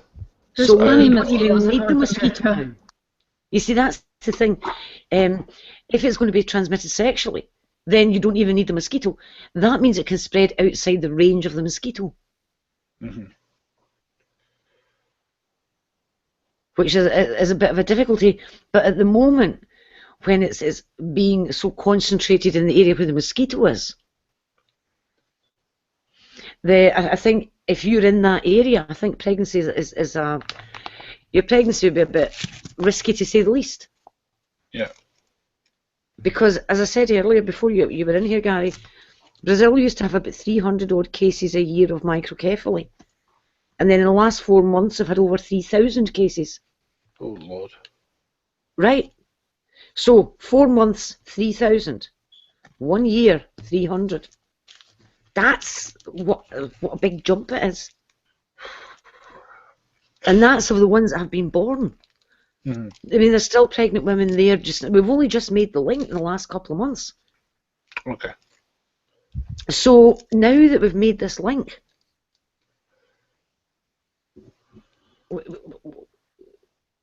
I can only see the only possibility is avoiding getting pregnant until a vaccine is available, unless you yourself are willing to take the risk. I'd also personal choice. Also wanted to mention something that I'd found a link and I've since lost it, but I could probably find it again. Apparently, this mosquito, Aedes aegypti or something like that. Anyway, it's here in California. Wow, wonderful. But they've also found it in Washington D.C. Now, they found it when a fellow was complaining about all the mosquitoes in his, neighborhood, and they thought that, it would die out over the winter. Washington D.C. has winters, right? It didn't. They've been tracking this mosquito for 5 years in Washington D.C. and it survived all the winters. Also, this one link that I put, that's a brochure from the state of California. And it says, why are we concerned about the Aedes aegypti mosquito? This mosquito is an aggressive biter, both indoors and outdoors, especially during the day. So it's not just, it's an aggressive little bugger. And that makes it even worse. And as I mentioned earlier on, the eggs can lie dormant for a year. So I don't think controlling the mosquitoes is not going to work. We've been trying with that with malaria for how long? It's going to have to be down to a vaccine. If these mosquitoes are surviving the winters in Washington, D.C., for goodness sakes, that shows you how potentially dangerous this thing is. Much of the United States, I mean, we don't know about further north yet, where it gets really, really cold, but this goes to show you that it looks like most of the United States is, potentially dangerous for this mosquito and for this disease. So that's just for with the mosquito, it's scary. And then when you add the sexual transmission, it gets even scarier. Yeah. The only thing I can say is I'm glad they've made this. They've worked really hard. This is why we pay our taxes, folks.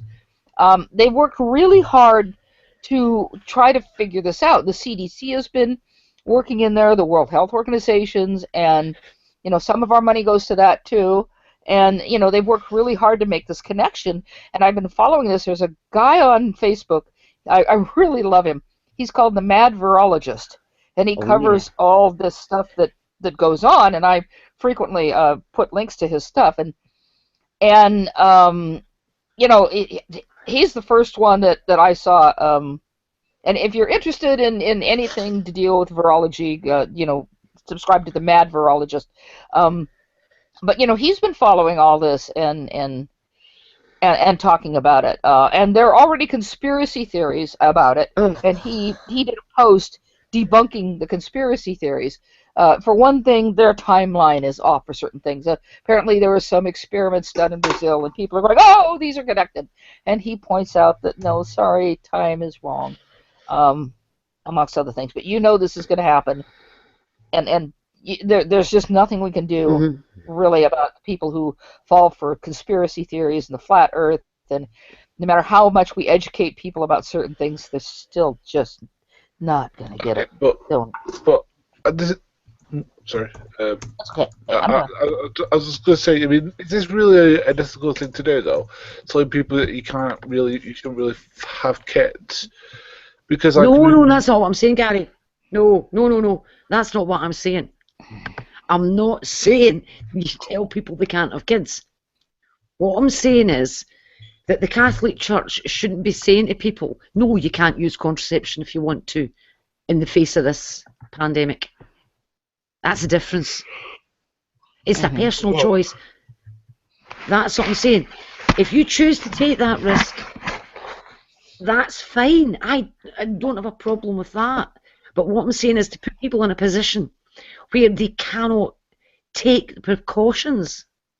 That's where the problem arises for me. I'm not saying you're telling people you're not allowed to get pregnant. No, that's not what I'm saying at all. Not at all. Okay.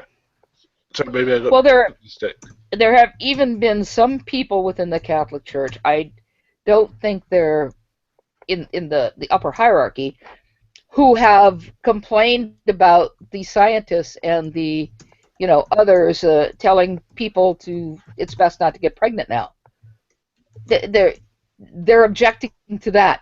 And it's just like, what the hell is wrong with you people? I mean, you're supposed to be compassionate. There have always been exceptions for certain things in the church. There are even cases where it is okay to assist in the termination of a pregnancy in the Catholic Church, because there are certain situations that warrant it. Because there are always exceptions. There are always times in history where you have had to say, what is the greater good? And this is just, especially when you're basing your contraception on such a wobbly, pedestal. It doesn't make any sense. And you can easily go, look, normally we believe that the last thing you should not interfere with the creation of new life, but in this particular case, you're endangering new life. So why don't we just use condoms? Again, if they don't like the pill, start handing out condoms. And just say this is an exceptional situation, and exceptional situations require exceptional responses. That's the proper thing to do. I mean, I know of nuns who are out there handing out condoms during the AIDS epidemic because their attitude was, okay, so the church is against, condoms, the church is against extramarital sex.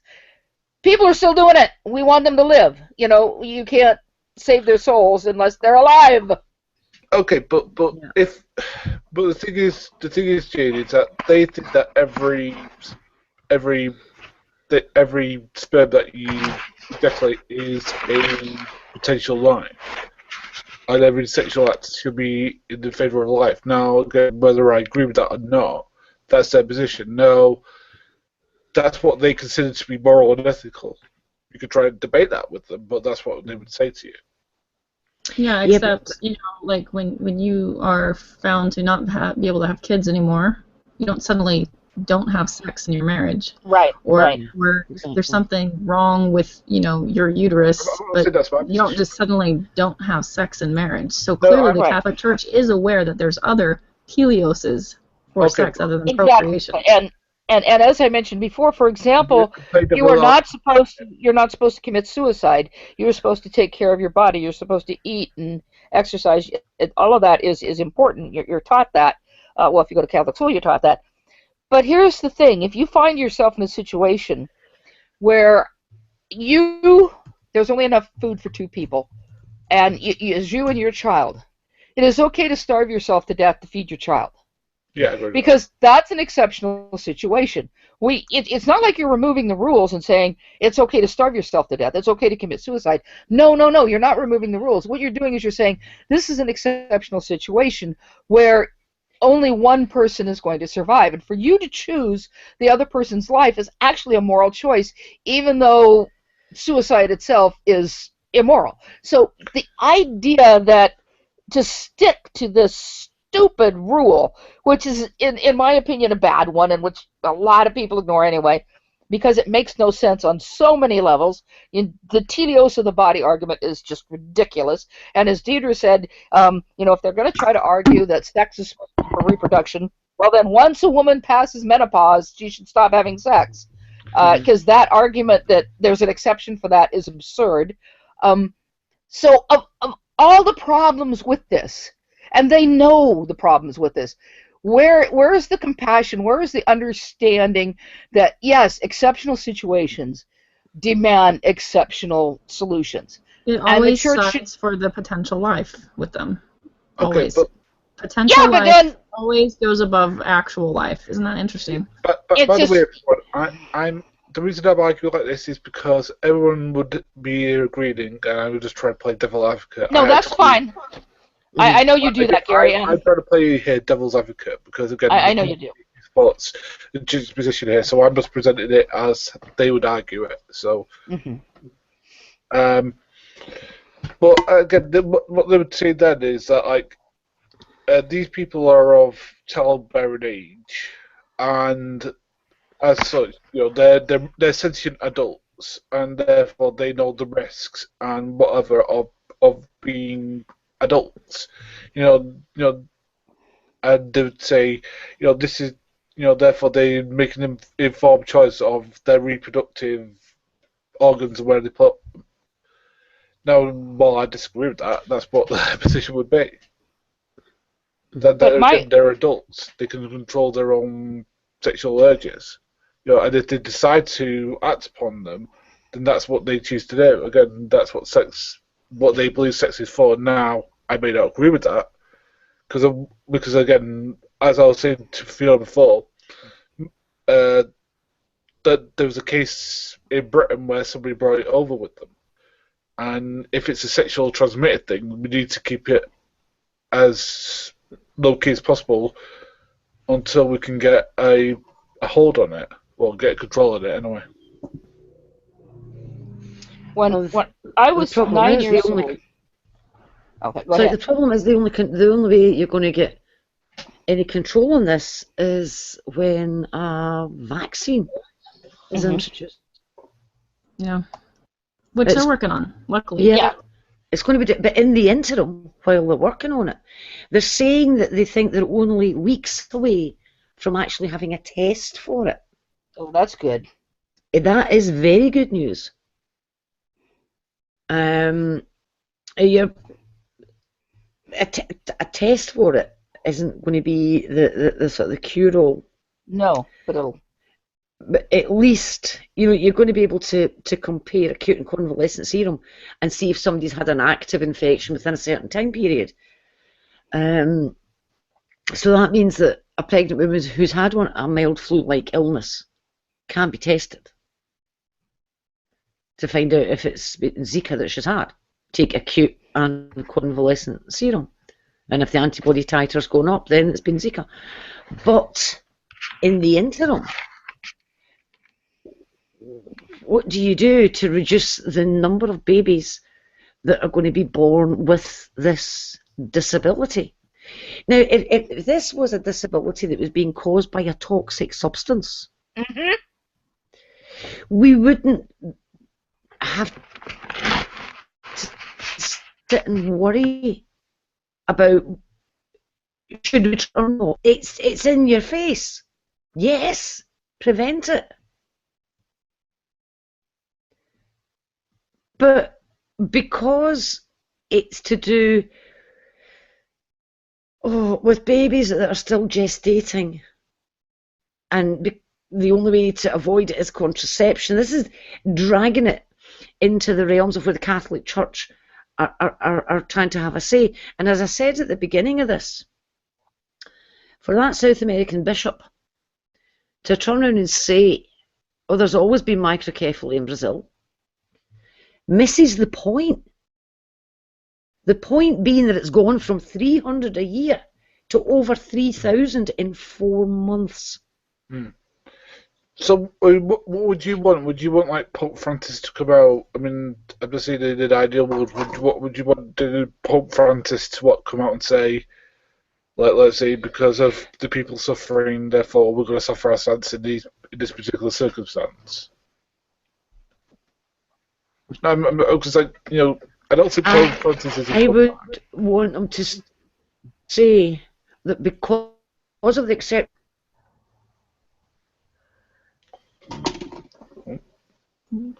One of us is lagging out. Oh no, Yeah, going down. I think we lost you, Fiona. Fuck's sake, people. Sorry? I'm still trying to say the same thing. Lag. We couldn't hear what you were saying. I'm muting myself because sometimes if we all mute, then it's easier. So I'm going to mute. Right. Here's what I'm saying. I would like the Catholic Church to come out and say, because of the exceptional circumstances that we are facing, and because of the catastrophic implications for any of the babies, the use of contraception will now be your moral choice. And if you decide to use contraception during this crisis, then you will be, let's call it, absolved. That's all I want them to do. I don't want the Catholic Church to go out and insist everybody must use contraception. That's not what I'm saying. Neither am I saying they've got to tell everybody to stop getting pregnant. That's not what I'm saying either. What I'm saying is, at the moment, the Catholic Church is saying, thou shalt not use contraception. And they're sticking to that line. And they're coming out with these platitudes like, there's always been microcephaly in Brazil, and ignoring the statistics. They're calling, at the moment, the WHO is calling this an ongoing pandemic. We can't ignore that. For the Roman Catholic Church to turn around and say, it is now your moral choice to use contraception or not. We're not going to tell you you must not use it. Because to be perfectly honest, if you ask me about it, given what we're facing, I don't think God's going to condemn us for trying to prevent the birth of babies with catastrophic brain injuries. And if all you're doing is delaying your next baby until there's a vaccine available in the areas where this is, I mean, the numbers are frightening. The numbers are absolutely terrifying. So, for the Roman Catholic Church to still insist no contraception, rather than say, it's your decision, you've got to make that decision, and you've got to, however you're going to do it, make your peace with God or whatever. That's it. For the Roman Catholic Church to say that in the face of this, it's not a sin, but they won't do it. And we're still at the countries where contraception is illegal, where those families cannot even choose to use contraception. And is it realistic to demand that all married couples of childbearing age abstain from sex until the vaccine's available?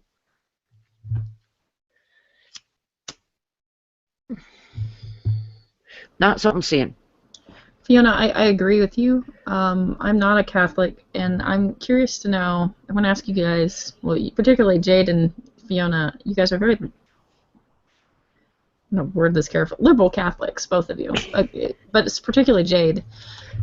Jade, you remind me of Stephen Colbert, and I love Stephen Colbert, but that's who you remind me of a little bit, and I'm very fond of you. But, my question is, when you find that the Catholic Church is advising something that is morally repugnant or morally wrong, they're wrong on that moral issue, and I'm not trying to do a Protestant trap on you, I promise you, but it's a question that atheists ask and it's questions that Protestants ask. When in this particular case, like let's say contraception in particular, when they're doing something that you find disagreement with, how do you remain a Catholic if you're supposed to kind of pretty much listen to everything that the Pope tells you to do? Well, the Pope isn't God, and the only time the Pope really speaks with the mouth of God, so to speak, is when the Pope speaks ex cathedra, which has only happened a few times, and the Pope can make mistakes. I always remember Cardinal Gibbon's statement when somebody asked him if the Pope was infallible, and Cardinal Gibbon said, well, I don't know. Every time he talks to me, he calls me Gibbons. Yeah. So, no, they can be wrong. They're men. And they can be wrong. And they're men who are in a hidebound tradition. And we know that. Even my devoutly Catholic relatives, I learned this when I was 9 years old, and I remember laughing, listening to my really conservative Catholic female relatives were talking about something, and one of them said, well, what do you expect a bunch of old celibate men in Rome to know about sex and marriage? And they all agreed. And I was just kind of astonished because, I'm like 9. I mean, my parents were fairly liberal on certain things. But here I was in South Dakota listening to these really conservative Catholics go, come on, they're a bunch of old men, celibate men in Rome. What do they know about marriage? What do they know about sex within a marriage? And I don't even remember what the subject was about. And I do know that I was sort of eavesdropping. I wasn't supposed to be. At 9, I wasn't supposed to listen to this kind of conversation. The thing is, they are men, and they can be wrong. And as far as how can you remain a Catholic, it has to do with the doctrine and the dogma. It doesn't have to do with what a bunch of old men say.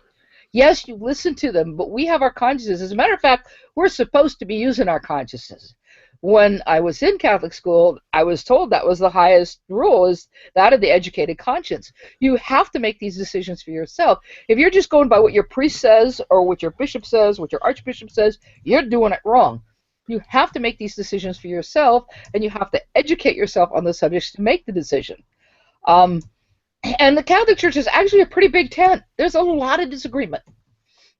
At one time in the 1960s, the most liberal, extremely liberal theologian was a Jesuit. The most conservative, extremely conservative theologian was a Jesuit. So, here they were, members of the same religious order, and completely on opposite ends of the spectrum. This is allowed. We don't. I think that a lot of people think that Catholics sort of move in lockstep. That you have to do exactly what your bishop says or what your archbishop says. They're men. They can be fallible. I have to make decisions for myself. Certainly, I listen to them because you're talking about people whose entire life is the church and the doctrine and theology. Certainly, you listen to them, but ultimately, I have to make these decisions for myself, and I don't do it casually. I read this stuff. I think about it. I do an examination of conscience practically every night. Sometimes several times during the day when I'm on YouTube, because I'm in Hangouts a bit. I kind of end up doing it a few more times because I'm, okay, Jade, what did you do in that Hangout? But, got a little excited that night. Yeah, and I do that, and I chastise myself for it. But yeah, it's ultimately we have to make these decisions on our own. I respect Max. I respect Baldy. I know I'm not going to agree with them. But that's okay. We can do that. Yeah. We can disagree, and we can still belong to the same church. We can still have the same basic beliefs. Or we can still honor the Pope, even if you disagree with him. It's not. Yeah. Go ahead. I think is one of the things that gets missed quite often. That the Catholic Church is a very broad church. A lot of people seem to think that the Catholic Church is the one that's so strict about the dogma and all the rest of it, and the doctrine, and you can't budge an inch, and everything is down to this doctrine, and every word the Pope utters is infallible and all the rest of it. No, it's not like that at all. It really isn't. You could poll about 20 priests on a certain question. It could be birth control. And you can poll these 20 priests and get possibly 23 answers. You will hear priests saying, yes, I know that's what the Vatican is saying, but who am I to tell a married couple what they can do in their own bedroom? Yep. It's their conscience. I know what I believe about it, but there's nothing in the Bible that says thou shalt not use the pill. Exactly. So they expect you to actually use your own conscience and a lot of things. There are so many things that the Bible is not going to cover. It certainly doesn't. It's certainly not going to tell you in the Bible whether you should use Windows 7 or Windows 10. We make this. Yeah. I know. The thing is, though, we make decisions every single day without going and looking the Bible up for the answer, because we don't expect to find the answer in the Bible. And you'll hear all these people saying, oh, look, heresy, she's saying she won't find the answer in the Bible. Well, you point to me where it tells you which Windows system to use, and I'll admit to a heresy. Well, yeah, abortion specifically isn't in the Bible, so we kind of get our ideas about abortion around our ideas about how God views life, right? Like, one of the problems is well, isn't the Bible actually? Well, it may be Numbers 5, you could argue, but then again, another one, drug use, right? Like we would say, the Bible would say, don't be drunk. So we could say, if the body's the temple, and to be drunk is a negative thing, then if you are abusing drugs, you would be abusing your temple. I mean, we can sometimes make those jumps, but you are right that not everything is spelled out clearly in the Bible. It's not a little answer book all the time. Well, here's one for you that you might enjoy. I was in discussion with what I would call a raving fundamentalist, as in a raving radical evangelical fundamentalist. And this person is actually a teaching assistant in the biology department. A teaching assistant, okay, not a teacher. Yeah. And he, male, said that once he is married, so he isn't yet, if his wife was pregnant and there were complications in the delivery, he would not allow her to have an epidural. And he would not allow her, if she was to have an emergency section, he would not allow her to have either an epidural, local anaesthetic, or general anaesthetic. She would have to have a caesarean section with no anaesthetic. What the hell? And he'd be dead pretty quick, wouldn't he? Yeah, and his reasoning is biblical. because women are supposed to bring forth their children in pain. Wow. No, it's the other way. Oh, God. Well, then don't use a tractor while toiling the field. Use a hoe. Because I said, Lord. Yeah, but you see, here's the problem. Yeah. He's got that from the Bible, and he is convinced that that is the word of God.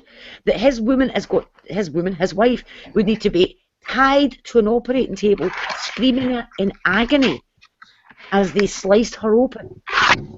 Except no doctor would do that. Yeah, and no doctor would do that, and you'd probably go into shock and die. He would withhold his consent, and he couldn't get it through his head that it's his wife's consent that's required, not his. Yeah. Because he said, as man of the house, I make the decisions. Now that horrified me. That actually horrified me. Yeah. And I asked him about that. Well, what if you needed an operation? Oh, that's all right then. It's childbirth. Only childbirth.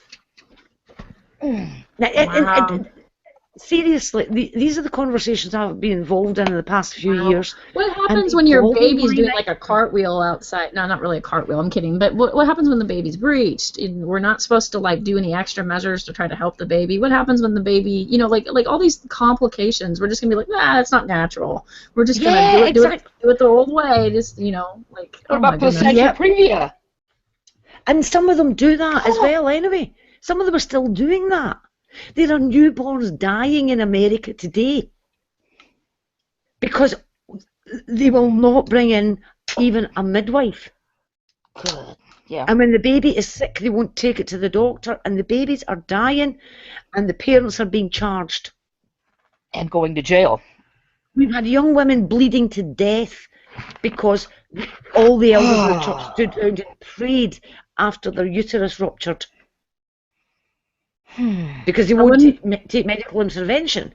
I wonder if episiotomies are okay if the doctor sells that your vagina will be like tighter afterwards. So like some of the doctors. I wonder if that would be okay suddenly. Oh, okay. Well, that's okay. There was actually a doctor who turned. It was my friend was a midwife, and she was delivering her own child in her own maternity hospital, and they had a doctor who had come from, I can't even remember where, if it was Asia or Africa, and she had a really bad tear, and he was stitching her without anaesthetic, and he turned round to her husband in the delivery room and he said, "Would you like me to stitch her up really tight for you?"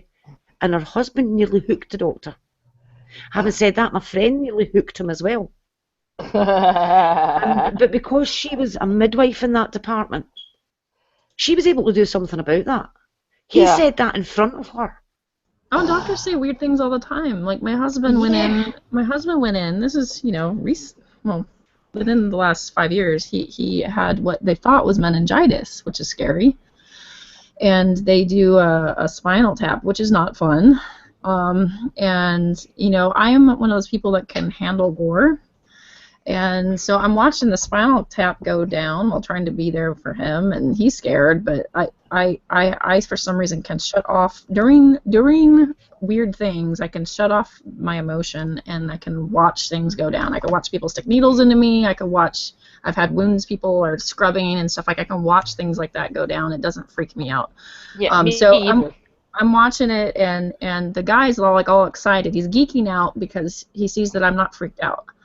So he's talking about, like, if you decide to have a kid, I recommend getting an epidural because of this and this and this and this. And then he goes on about episiotomies, and he immediately says, because he looks at him and me, and he's like, because you want it tight afterwards.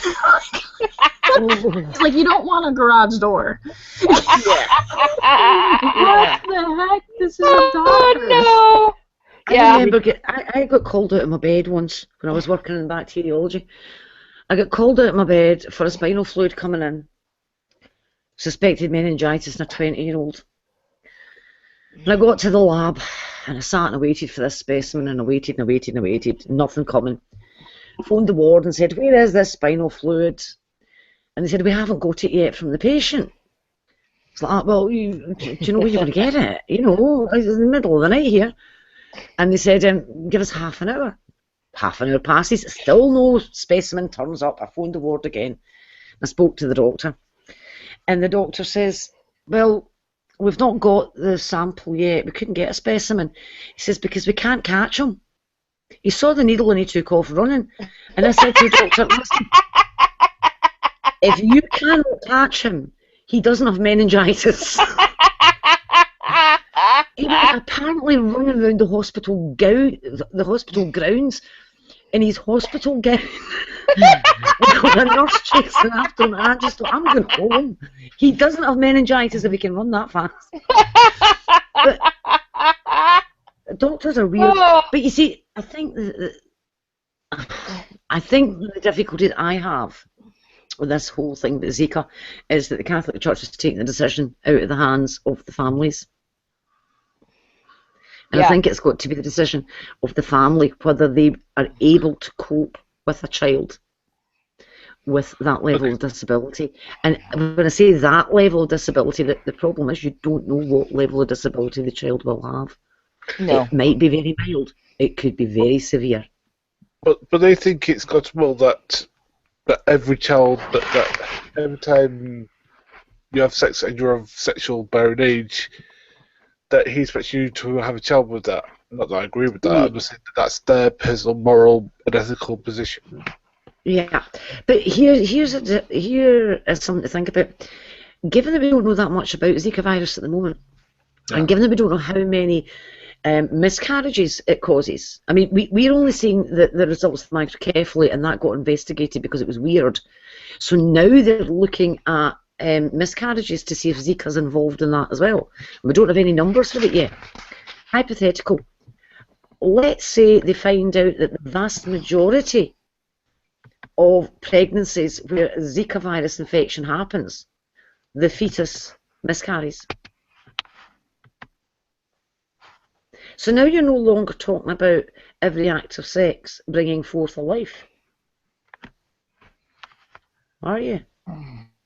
Very low. I'm not seeing that. That's my well, miscarriages are God's divine plan, right? Okay, but Deirdre, can I ask you a question? Are you pro-life or are you pro-choice? Who? You. I am a marginal pro-choicer. I could never call abortion a good thing, but I could never say that abortion laws that cause women to die, or women that are desperate enough to have an abortion because of whatever reason, and they go to a back alley abortionist and they die, I can never say that that's a good thing. So the reason why I'm a marginal pro-choicer is because of certain health issues that you actually have to choose between the life of a mother and a child. Like I think Fiona brought up the case in Ireland with the beating heart and then the sepsis. Things like that. You choose the mom. It's pretty pragmatic. Sorry. You know, I'm sorry to make a hard choice, but paramedics do that all the time. People make hard choices all the time. The military does it all the time when somebody's injured. You decide who you can save. If you can save somebody in a house that's burning and you can pull one person out, pull that one person out. Don't let them both die because you were like, well, either I let them both burn or I drag them both. If you can't drag them both, drag somebody, right? Yeah. You pull somebody out of the burning house. Sorry, it's a hard choice, right? We live in a fallen world, and there's gray areas, and there's hard choices to make. So I'm a marginal pro-choicer, but I could never say, gold star, good job, abortion's great. I can never do that. Okay. The reason I say that is because, like, this is their position, morally, ethically, that a child's life is important. And therefore, you know, every time you have sexual intercourse, it should be in that act. It should be that for that focus. I mean, I'm not saying that's right, but I'm saying because children are a blessing in their. I mean, if I'm wrong, please correct me. In the Catholic's eyes, a child is a blessing to a family. So what you're saying to them is that should be the focus. It should be. They have sex, but they do it in a more protective environment. I think that goes against their ethics. So I don't know how. I mean, as I said, apart from doing what I suggested, which is they just go in this one area. We just say we roll it back a bit, but then they'll say, "Oh, well, that starts a critical rot." It's like I don't know. I mean, like, because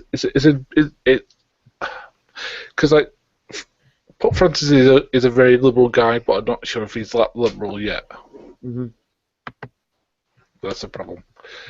Because I thought he'd be the one to change the gay policy, but he hasn't yet. So, I mean, I don't know. Well, give him time. You have to remember that Francis is dealing with, as I've mentioned before, a very hidebound hierarchy, a group of old men who are used to having power and don't want to give it up. And I follow the Catholic news, and a lot of the stuff Francis doesn't make the main news and the headlines. But he's been doing a lot of, shall we say, lateral transfers. And those of you who've ever been in business know that a lateral transfer means that you put someone in a position that isn't equal to the one they had, but they have no power. So he's been moving some of these people out of the way, but he has to be pretty diplomatic about it, just because he's dealing with this situation. So, you know, I say give him time, but I really wish he'd come out with something on this, because this is, as Fiona said, this is the time for the Pope to step up. This is the time for him to say to the bishops and archbishops, if your congregation, the people that you are supposed to be looking after, if they are under this danger, then you need to explain to them that under such emergencies, there are exceptions, because there always are. And, you know, you can say, oh, right, it's best, we prefer that you not use condoms. It's best if you simply abstain from sex. But we know how difficult that is, and we're going to, like Fiona said with the priest, will say, I can't tell you what to do in your marriage, you know. You have to make this decision for yourself. And you're not going to be sent to hell for using a condom to try to prevent the child from being born damaged. He needs to, you know, I mean, come on, the guy is a diplomat. You know, he knows he's got a whole staff working for him. He's surely can say this in such a way to soothe the ruffled feathers of all the archbishops and bishops in South America, while getting the message across that what? Yeah, go ahead. Sorry, I want to share something, because we've been talking about microcephaly. We've all seen some pictures in the news of babies with slightly smaller than average heads, and I want to screen share a picture of severe microcephaly. I'm warning everybody beforehand about this, okay? You know this is coming, okay? And I'm going to share this picture, because this is what we're talking about. As I say, the news are not going to show you this. Obviously, the T10 news doesn't show you it.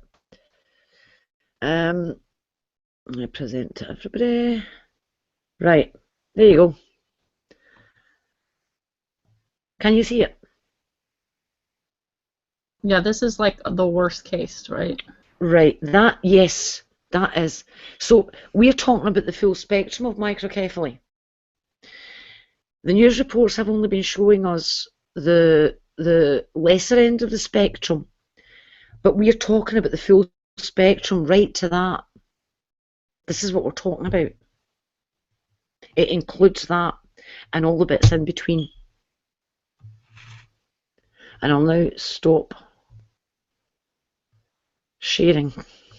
Okay. Would you show a best case scenario just so people kind of see the span? Yeah, I will do. Hold on a sec till I get it. I'll just pull it up.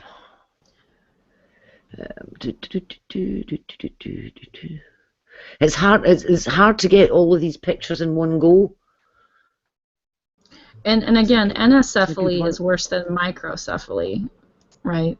Anencephaly is where there's not even a connection with the brainstem, or the larger portion. Anencephaly is when there isn't even a brain. Okay. That is without a brain. This is Yeah, in anencephaly, there's usually just a brain stem. Sometimes there's a little bit of tissue above it, but mostly just a brain stem. And babies with anencephaly, it looks like someone cut their heads off right above their eyebrows, or where their eyebrows would be. That's a very mild case. Can you see it? Right. It's Yes. very mild. Oh wow. Okay. And that's kind of the kind of people I knew. Yeah. The ones with mild cases. That is very mild. And then looking into the information about what happens to these children, like in countries like India, if it's within a harsher scale, like where it's visibly smaller skull and there's vision problems, hearing problems, more motor skill problems that are extremely severe, breathing problems, people abandon those kids. Seizures. Don't forget seizures. Yeah. Seizures. Yeah. They abandon those children. So. Yeah. So it's very difficult because with it being such a wide spectrum.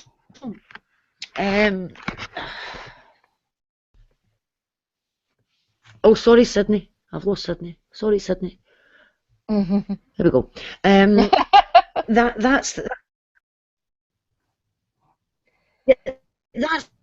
the difficulty because it's such a every single one of them was going to result in death at delivery or before. Then I would say this decision about termination would be much easier to make. But because it's this huge spectrum,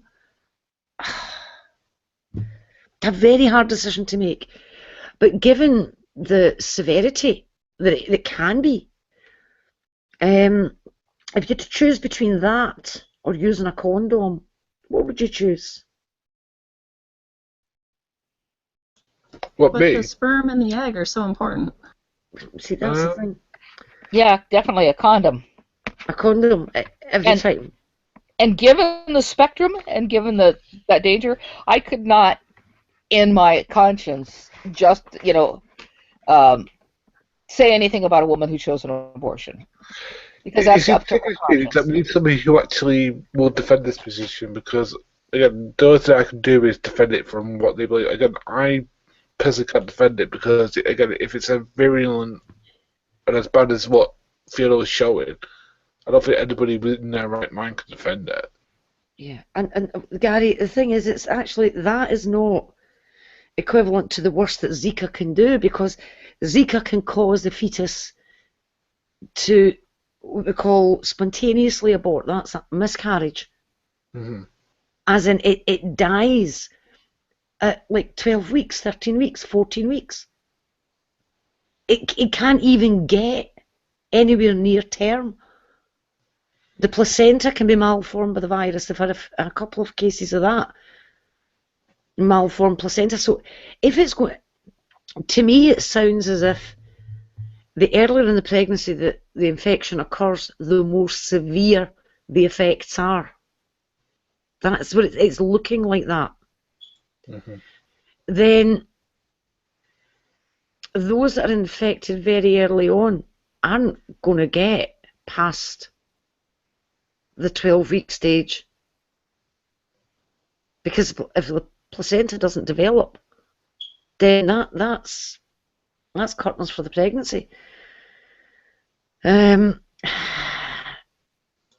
it's you've got to remember that most of the development of a fetus, right down to the fingers, occurs in the first 12 weeks.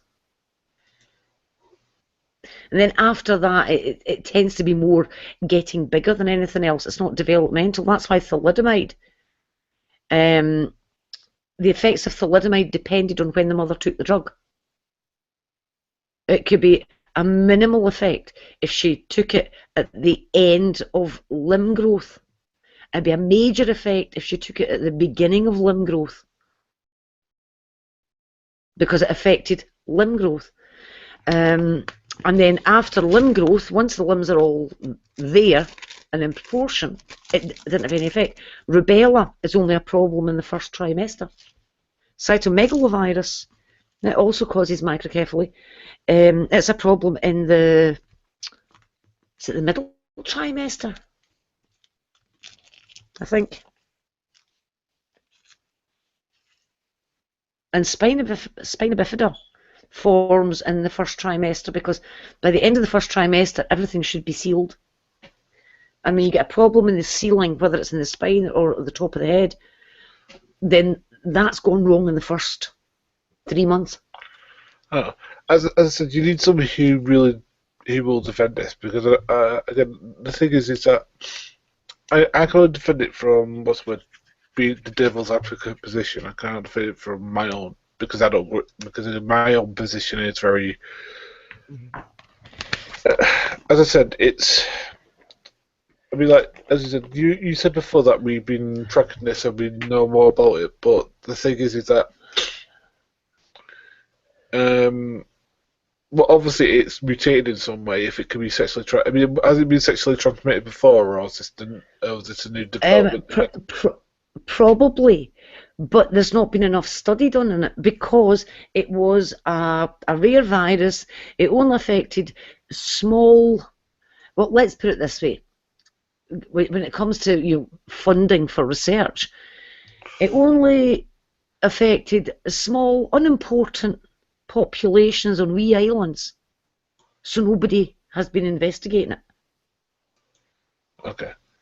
A lot of things we don't know the answer to. We know there are differences between the original and between the one that's gone through South America at the moment, but the differences aren't huge. And whether there's a change in virulence or not is another matter. There were cases of microcephaly associated with the other strain as well. Mm-hmm. So is it just a population effect? Now it's in a place where there's a huge population, you get bigger numbers infected and obviously get bigger numbers of babies born with microcephaly. Yeah. On a small island with a population of 2,000. You won't see very many. This is very much what happened with what's it called? What's the other one? The one from Africa. What's it called now? The one that mutates. God, I can't remember it. Are you talking about Ebola? Yeah, that's one. Sorry. Yeah, it's the same sort of thing where I think like the new part of it was like in a small bracket, as Fiona said, sort of Africa, and then it came to, I think it was Kenya, and then like spread. So I think the same thing's happened here, and I think that which is like always a big thing. It's like, no, tackling it when it's a small one, because then when it spreads to the big one, you're ready for it. Yeah, and the problem with this though is that we've got no way of tackling it. With Ebola, isolate the patients, nurse them with a complete barrier nursing, cat for the lot. But with this, we've got this stupid wee mosquito comes. You don't have the same control.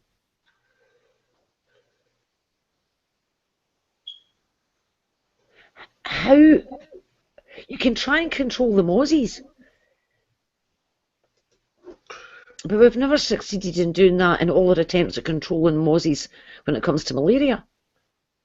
We just can't do it. But I don't think that there's any evidence to suggest at the moment that there's been some change in the virus that has caused it to start doing this, because there's evidence it was doing it beforehand anyway. I think it's just the fact that it's finally got into a populated area, a really populated area, Brazil.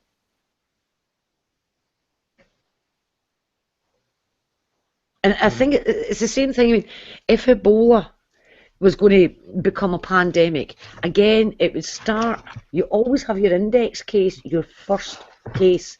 You have one case, then it goes to 2 and to 4 and to 8, etc. And if you can keep it in the area where it began, then you can stop it becoming pandemic. But if you get out of that area, you've got problems. That was the whole hoo-ha about it actually getting to Dallas. It actually got into this huge city. So the opportunities for it spreading were much increased. And with international airline travel and all the rest of it, things like Ebola are a real problem. But with this one, with it being a mosquito,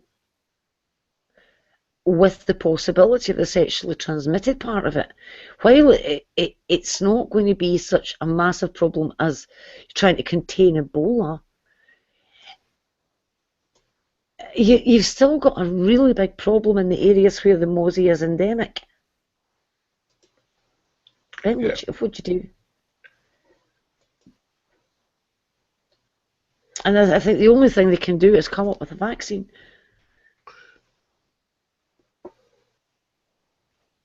I mean, there isn't a vector. They don't think there's a vector with Ebola. And these the vector-borne infectious diseases, they are a pain in the neck to try and control. Because you've got to be able to control that vector. And the only diseases that we've managed to eliminate, smallpox, we managed to eliminate that because there was no animal host. No animal host, no other animal got smallpox. So you didn't need to worry about a reservoir of infection being out there. However, bubonic plague, currently in America, the ground squirrels have got it.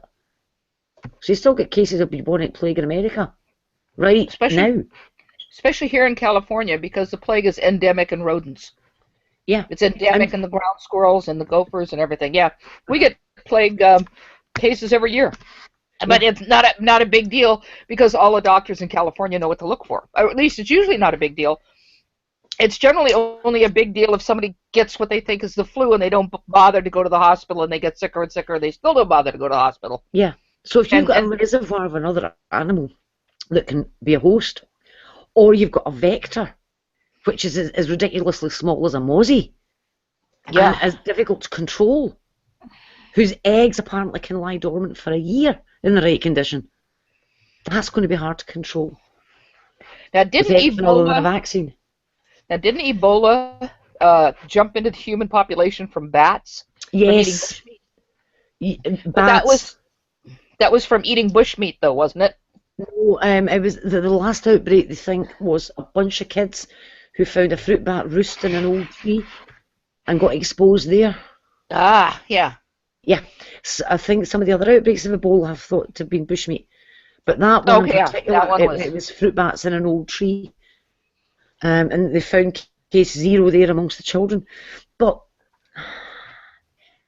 I honestly, with viral diseases, I think your only option is going to be vaccination. I mean, and with Zika, it's such a mild illness, and there are so many subclinical infections. They have no symptoms, but the fetus can be affected anyway. And the virus is still, although the mother has recovered, the virus is still present in the fetus. Which is strange. There's also been, I just noticed it, that apparently there's now a creeping increase in Guillain-Barré syndrome coming from the Zika cases. That kind of makes sense. Neurotropic, because it is associated, I think, with some other viral infections. It is. But if it's a neurotropic virus, then that makes a lot of sense. Yeah. But I think the bottom line of this, maybe from this discussion, is right that personally I feel the Catholic Church should relax its stance on contraception, given the outbreak, relax its stance in these exceptional circumstances. I'm not saying relax it for all times. I'd like it if they did, but that's beside the point. But given what people are facing at the moment, then I think relax the stance there, and put that choice into the hands of the individuals rather than a blanket ban from the church. Because you know, obviously, that not a single member of the Curia will ever have to face bringing a microcephalic child into the world and then dealing with that further down the line. Yep. So this is why I think the decision should rest with the people who would have to take the risk.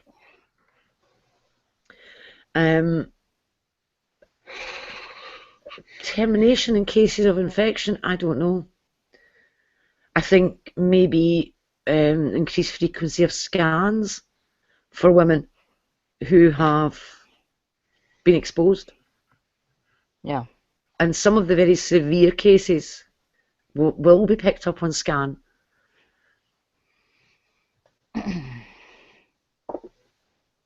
But for the rest, I don't know. The best we can hope for, I think, is a vaccine quickly. Yeah. Hopefully those people in India really do have one. I hope they and do. it's really effective, you know. Because imagine this.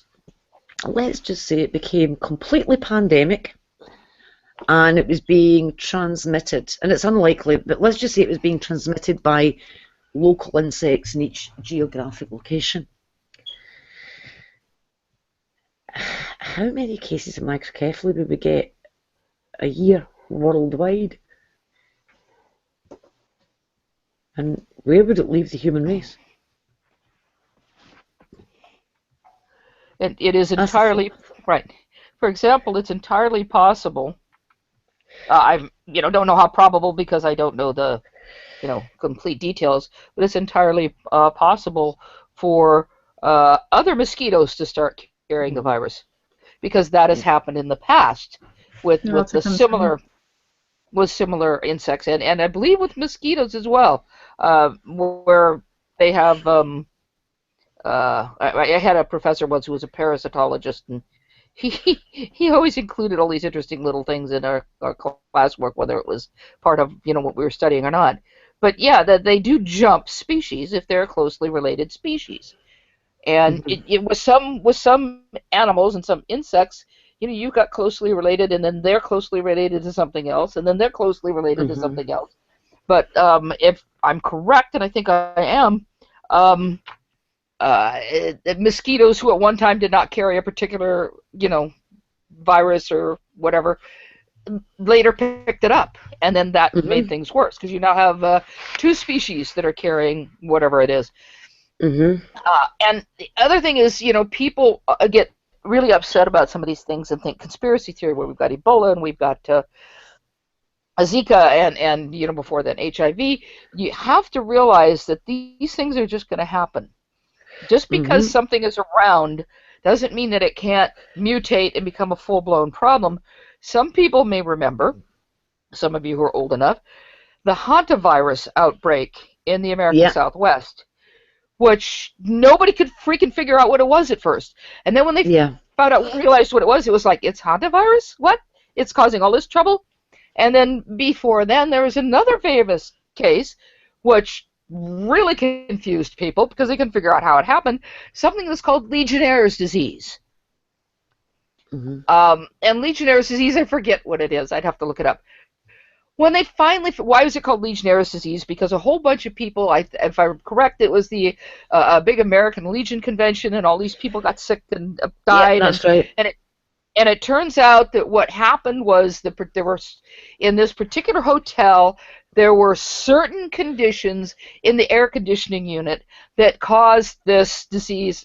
I apologies, don't remember if it's a bacteria or what, that caused this disease to flourish.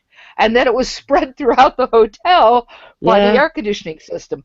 But it had to be exact certain conditions. Yeah. But when they discovered what it was, it turned out to be something we'd known about all along. It just so happened these conditions caused it to spread. And after that, there were other Legionnaire's outbreaks. And the same thing with the hantavirus. There were other hantavirus outbreaks. Viruses mutate like mad, which is why we have a new flu vaccine every year. Yeah. And other things. Flu is a funny one. Flu's a funny one because it's got a segmented genome. Yeah. And so, people seem to think this is, mysterious and conspiracy. Why is it popping up out of nowhere? Well, I remember reading something about the history. They traced the history of Ebola in bats, and they've had it for a long time, very, very long time, and it got transmitted to humans. HIV was originally SIV, and in was it monkeys or Yeah, but anyway, Yeah. simian infectious virus, and it was in that population for a very long time. Not only that, when they started going into the past, they discovered blood samples from I think the 40s that had HIV in it, and then they traced it even back Yes. further to was it the Yep. early 1900s? I think. I think I so. don't remember. Yeah. I think so. So the thing is, it was around, but it just didn't explode. These things are going to happen when the conditions are right, like with Legionnaires, or when there is a mutation, like HIV mutated to where it became really virulent, and now it's mutated to where it's less virulent. Yeah, go ahead. Yeah, well, the virus was first isolated from rhesus macaque monkeys. Zika. Oh, yeah? The virus was first isolated in April 1947 from a rhesus macaque monkey that had been placed in a cage in the Zika forest of Uganda near Lake Victoria by scientists of the Yellow Fever Research Institute. So they were trying to get yellow fever, and they discovered Zika. The first successful isolation of Zika from a human was 1954. Came as part of a 1952 outbreak investigation of jaundice suspected to be yellow fever.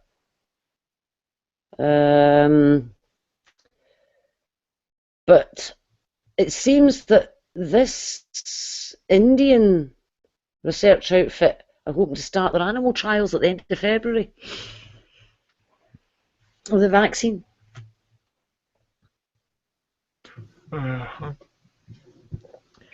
Which would be good.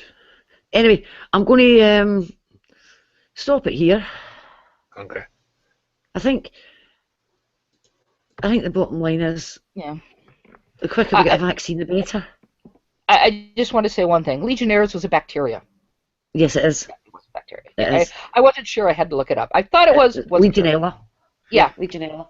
But it's one of those things, you need very specific conditions and then it can explode. Right. Same with just about every infectious disease. Anyway, it was an interesting discussion. I think we just all hope for a vaccine quickly. Yeah. Hopefully before the Olympics. Anyway, thank you for joining me, people. Thank you for the viewers who watched and put up with us. And everybody say bye-bye. Bye-bye. Bye-bye.